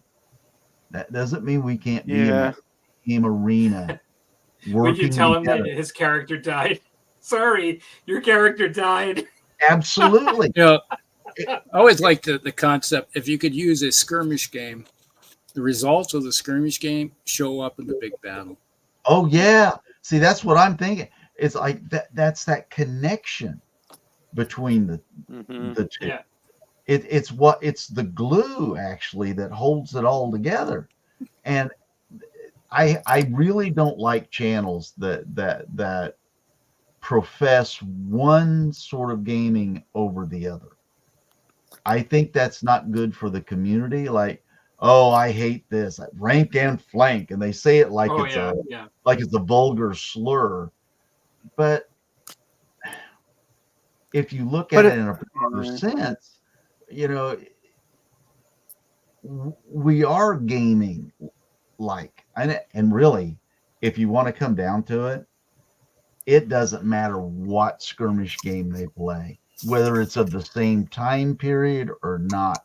It's the results of their skirmish game that will matter towards the big game. So if you got two guys that are playing some sort of futuristic game, play by your rules, but whatever happens there, it's going to affect me over here. It doesn't even have to. If you have enough imagination, you can. It'd be like Terminator. Yeah. Like what happens in the future affects whether the kids in the past actually make the soldiers in the present.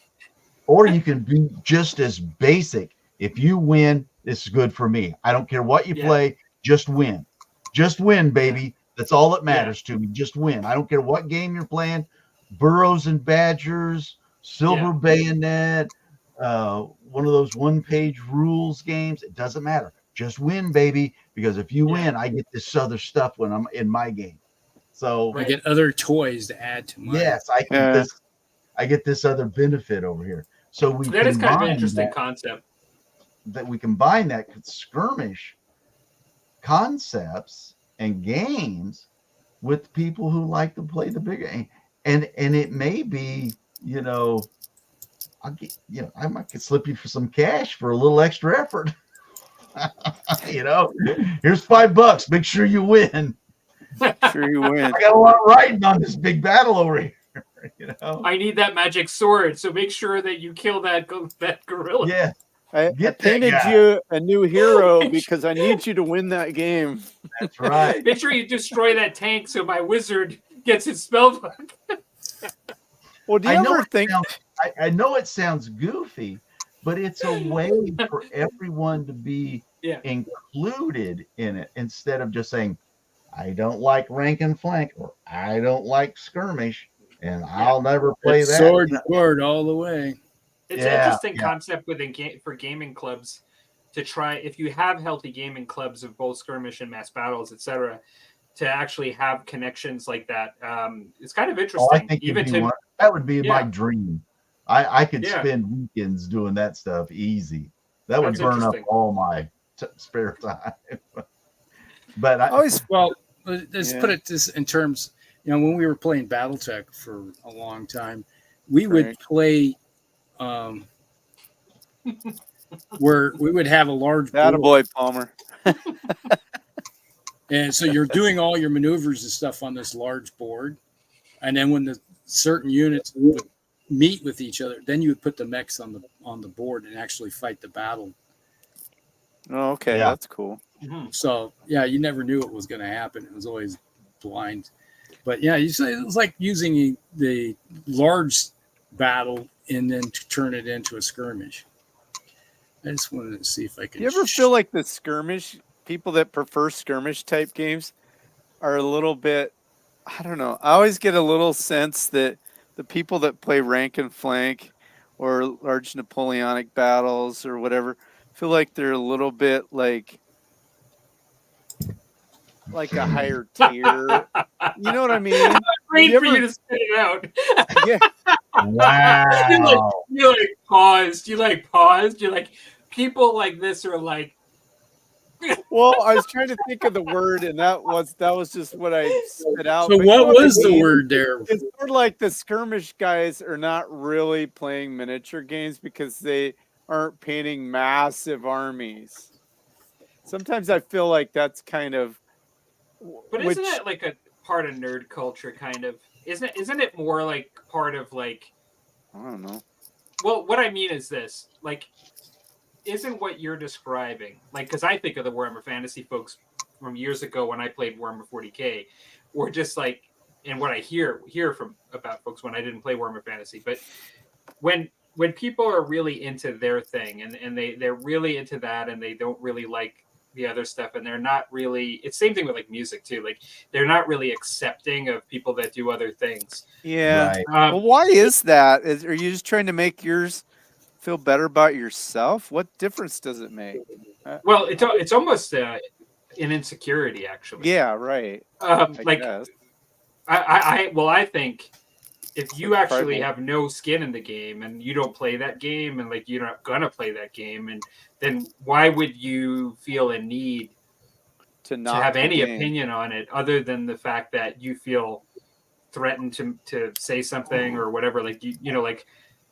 I don't know. Like to me, it's rooted in security. Like if you actually, if you have a problem with what somebody else does that you have no interest in, then like there's something wrong with you, right? Like it's not. Yeah. But is it just like tribalism? Like you see it in the Kings of War and the Warhammer Fantasy. People are always digging each other. Well, it's the same thing. For what reason? Why do you care what somebody else plays? There could be that tribalism, too. Well, also, if your games are very similar, like Kings of War, Warhammer Fantasy, whatever else falls into that. Would Frostgrave fall into that? Are they big enough?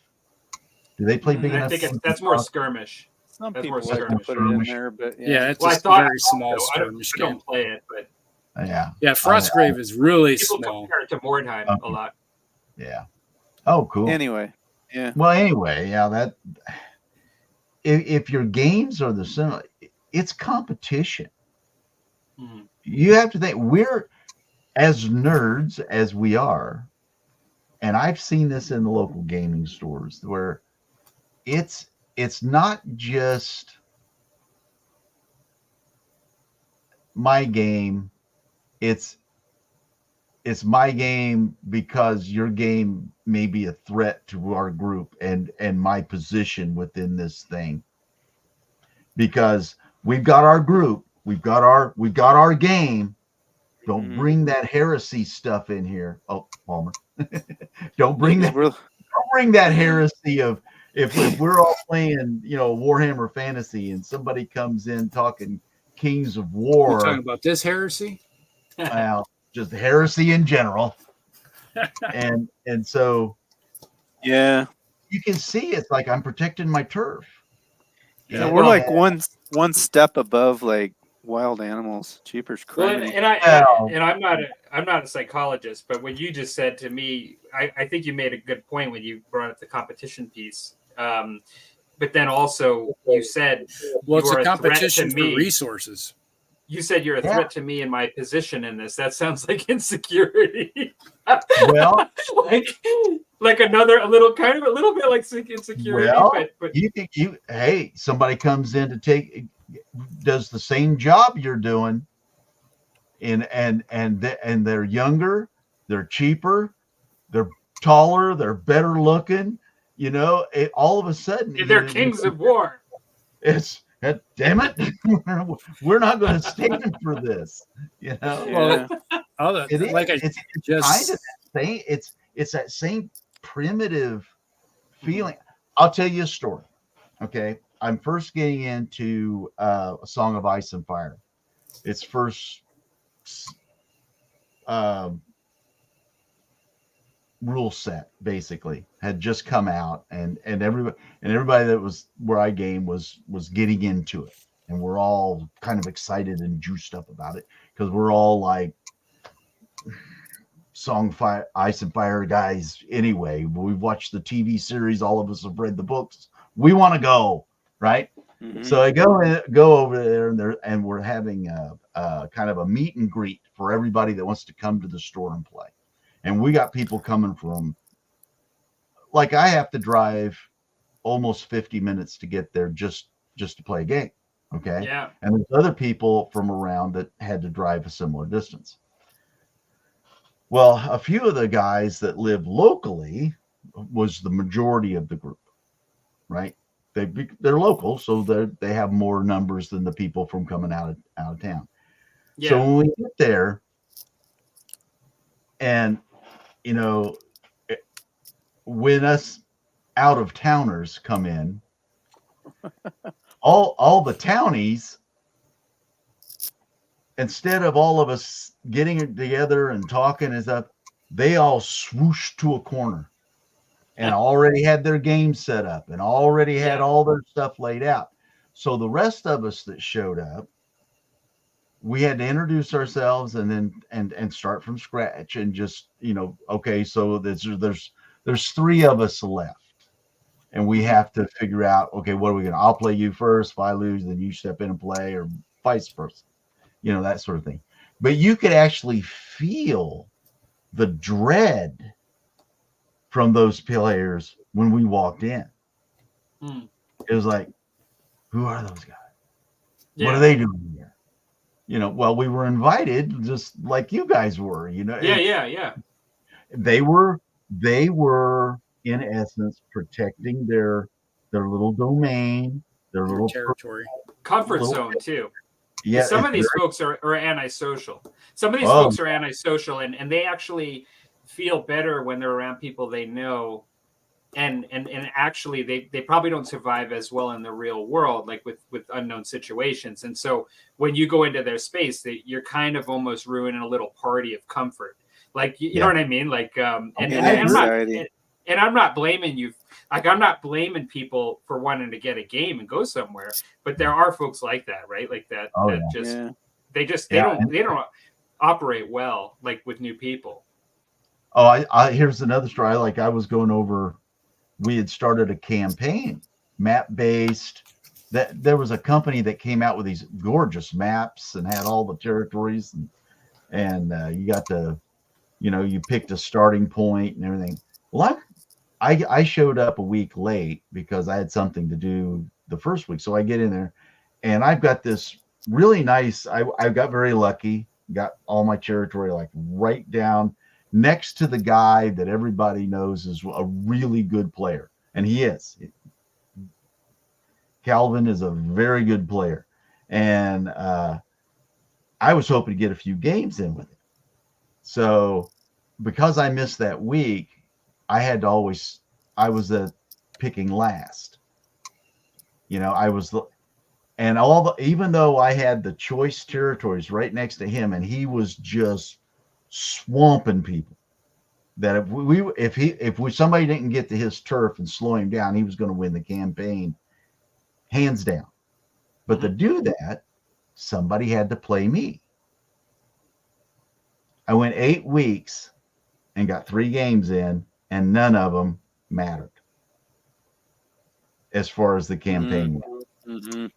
There were people that actually went when he brought out the map of what's the other side. I'm drawing a blank. The other side, you know, you have Westeros, and then you have. Oh yeah. I don't know. Yeah. I'm not good with that. Well, he dropped that map down. They all went over there, and it was like, really, I'm that big of a boogeyman. I mean, it's dice, you know, and it was very frustrating. It was very frustrating. I would not travel that far again to go over there. Maybe a one-off game of something that I know that I'm going to play. Yeah. To do that sort of thing again. Well, that's almost 2 hours. You know, over an hour and a half of traveling within the play unknown. Yeah. Oh, I've been in that situation too. I've actually been in that situation. Yeah, it's not much fun. It's like you're treated like a pariah for some reason, and it's just people who are comfortable in new social situations find that behavior like really. Yeah, I would think as small of a community as Wargaming, you'd be welcoming. Yeah, in general, we should welcome everybody. I mean, everybody. 100%. The ones that don't make it, they'll leave them on their own accord. They'll find out that it's not for them, and they'll move on. But boy, the last thing we should be is gatekeeping. Well, about bringing people into the hobby, especially in a store. If you're talking about Wargaming has that reputation, though. Yes, Wargaming has that reputation. It does attract a lot of very people. cliquish. Yeah, cliquish, and also it attracts a lot of people with poor social skills. Yeah, it does. You know, like it's one of those games where I don't know like the reasons for all of it, but like whatever the mind that likes wargaming, there are many people that like to focus in on that don't deal as well with others. You know, don't play in the sandbox well. But I've been accused. Get some comments. We should go through those. Yes, we should. All right, Chris said, "I'm looking at Russian Civil War as interesting factions." Yeah, it's like the Reds and the Whites going at it. Ooh, yes. And then you also have to throw in the Ukrainians and the Poles into that little faction too. Yeah. No. But that war went from the Pacific to the Baltic. That was little sub battles everywhere. Call me a dino man. Call him a dino. Yep. I love big games. I might not get to play them as often, but I always come away from them with the amazing stories and so many memories. That's the thing. It's like I always enjoy playing a large battle game.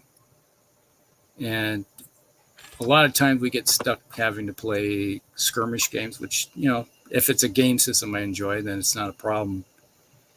But I always like the majesty of seeing a large battle. Yeah, me too. I just haven't played very few large battle games. Yeah, it's like the large battle system. Well, we played what's our Land of the Free. Land of the Free. That's acts as a sort of a large battle, but it's actually more of a skirmish system. But yeah, well, AWI is a little bit more of a skirmish war anyways, but us French Indian war guys resent that. Yeah, well, that's all skirmish, Palmer. That's just skirm, or it's ish. It's not even. It's an ish. It's not. I can't even say the whole word. Scrum. It's a scrum. It's three guys yelling at each other. I mean, let's. Hey, you! What are you doing on my lawn? Those are my pumpkins.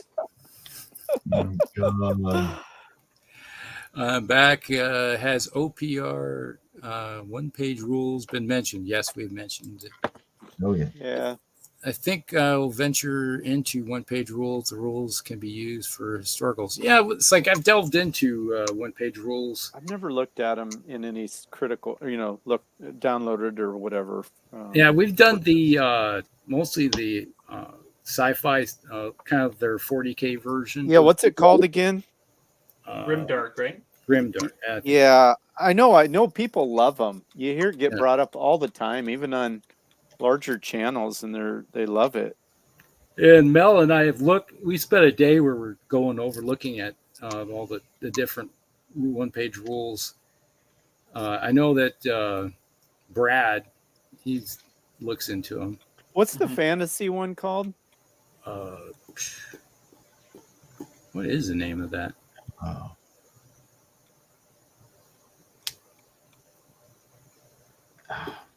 Drawing a blank. Something catchy not coming to mind. Yeah, it's like I've seen the rule, but it's just not drawn. I'm drawing a blank. Yeah. Age of Fantasy is what. Yeah, thank you. Yep. I think one-page rules and other simple rules are underrated.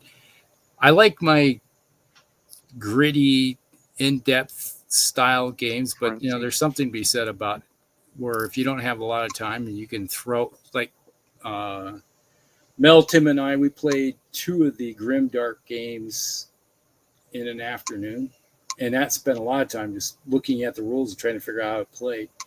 And we still got two games in. So they go fairly quickly.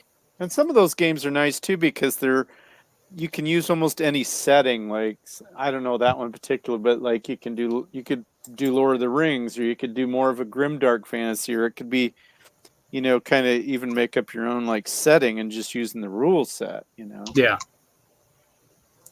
And he said, "Yes, agree. Less math, the better for me." Well, I don't have a problem with charts and stuff like that. It's like, yeah, I'm old school. I don't mind tables and modifiers. It's like if you come from the world of board gaming, charts and tables and modifiers and he's like, but I don't care. It doesn't bother me. I love that. Yeah. It's like if you ever played the original 40K.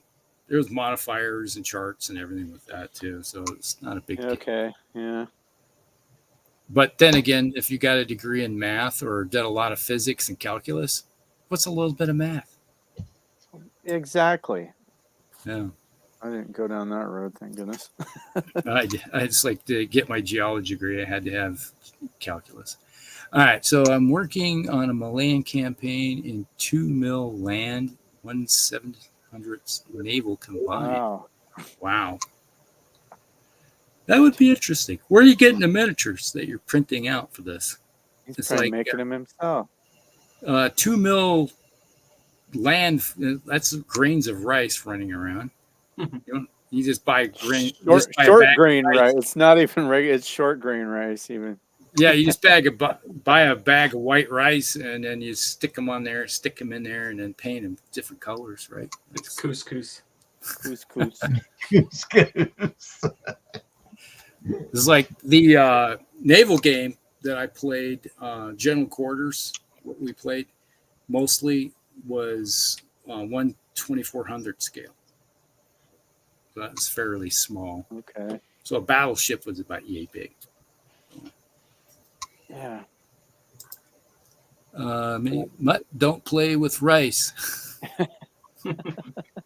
Don't play with your food.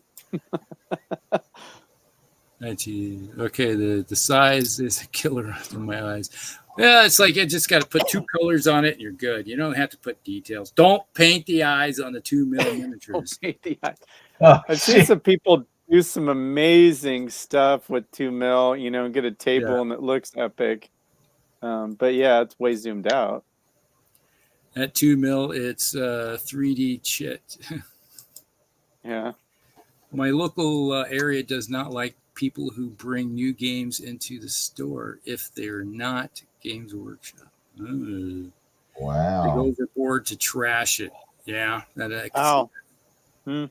It's kind of sad. Well, that is I'll bring this up again, is that when someone brings something new in, they're sucking resources from the games that you play, and they don't like that. Because people are a resource, and if you get somebody excited about a new game, and I see it all the time when we go up to Game Castle, is that people were playing a lot of bolt action, and all of a sudden people started playing the Rebel game, the Star Wars Legion, and next thing you know, people are playing that instead, and the people that are it's like, hey, I came here for bolt action. You know, I haven't been up there since I had my surgery, so it's been almost 2 months, a little over 2 months since the last time I've been up there to play games, which, you know, I haven't done any driving, but you know, the itch to go do something, I can understand it. But people do not like having their resources glommed onto, and people are resources. Yeah, it's terrible. It is really sad when women started playing. You could sense them cringe. Oh no, that's a girl. Yeah, we do have a couple. Or were the women cringing? Yeah, that's what I was wondering. They're like, "Oh, take a bath." Yeah. Do you know what soap is? What's so bad? You know what's so bad is, I know that's a stereotype, but it's a stereotype for a reason. For a reason. Yeah. Yeah. I remember I went to a tournament one time, and it was in a basement, and there was like 20 people in this basement. Oh, God. And I think only 3 or 4 of us knew what a bar of soap was. It was right. It was like a locker room. And it was like, whoo, I don't know. I think you won this game. I gotta go get some fresh air. You show up and you're like,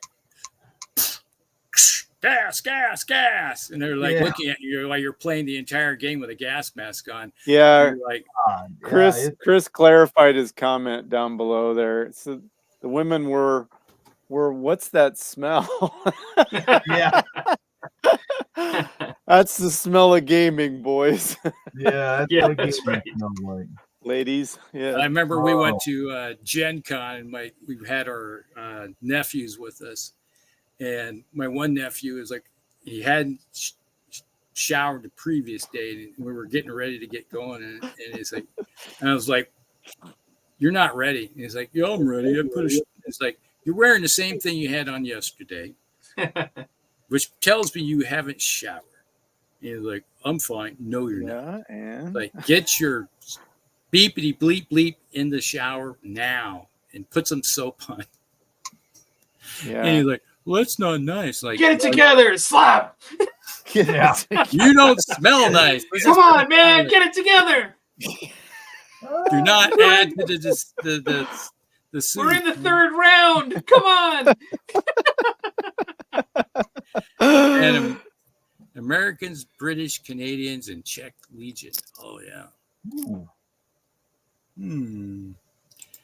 Age of Fantasy. That yeah. So many countries and factions in the Russian Civil War, and then you got to throw the Freikorps into the Germans getting into the mix, and also. Wow. Yeah, it was a mess. Bought 2 mil from Pico Armor, and okay.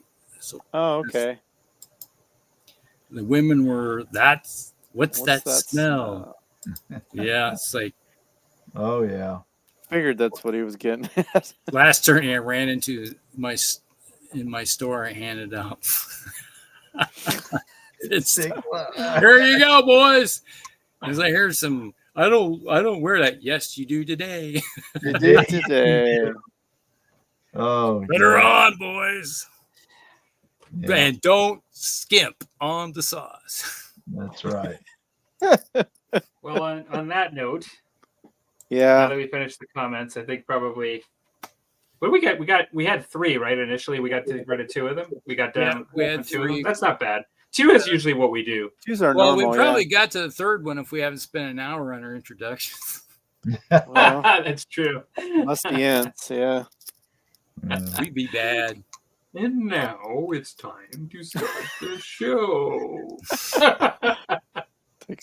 Very long time to say anything in Musty. So what did everybody work on tonight while they were doing their... Yeah, I got lots done. Oh yeah. I'm not kit gonna bashing brag, some but guys. Just putting, like, I got Dark Age, ancient parts. I'm just kit bashing. These are going to be like infantry. Do you have a cloak on too?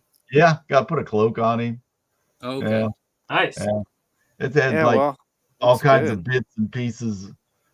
Going to be some sort of spearman. Well, you can easily make them into a mercenary unit with all hodgepodge equipment they picked up off the battlefield. Yeah, they're. I can't make up my mind. See, I got a bunch of these like years ago. I had these like the Sparabara, the wicker shields from, and I thought about using those to make them look like they were more poor peasants and that kind of stuff. Or I'm thinking of using some Roman type shields, for them. I can't make up my mind which way I want to go with it. Because I got enough shields to do either one. I have faith in you, Tim. You'll figure out the perfect answer. Will I? Yes, you will. You're very analytical, and then you launch on it. Yeah. Good thing I had enough pikes left over from my Successor Kingdom project, so I got a lot of spears for them. So. Oh yeah, there you go. Chop off hands, and now they're spear length. But, yeah, I keep looking at both, and I think, boy, that'd be cool if they were all just like, "Ooh, what do you got there?" Yeah. Is that hag? No, this is just a normal troll. That's just the normal troll. Oh, now, is that one ones you 3D printed? Yeah. Oh, okay, cool. That's why I don't recognize them for sure. Yeah. Those are nice. A lot of detail, really. Yeah, that's the hag. Now I got to go in and pull out all there's fur, and she's wearing a leather bra, but a leather bra. That's gonna chafe. Yeah. Well, they regenerate, so it doesn't matter. That's what you think. I just did mold lines on the Black Orcs after I did painted some bases on Savages, so nothing really to show. But takes a lot of time. Did a lot of clipping and mold lining stuff. So. Yep. And I'm gonna after this show, after the show tonight, I'm gonna throw these guys in some simple green for the release agent.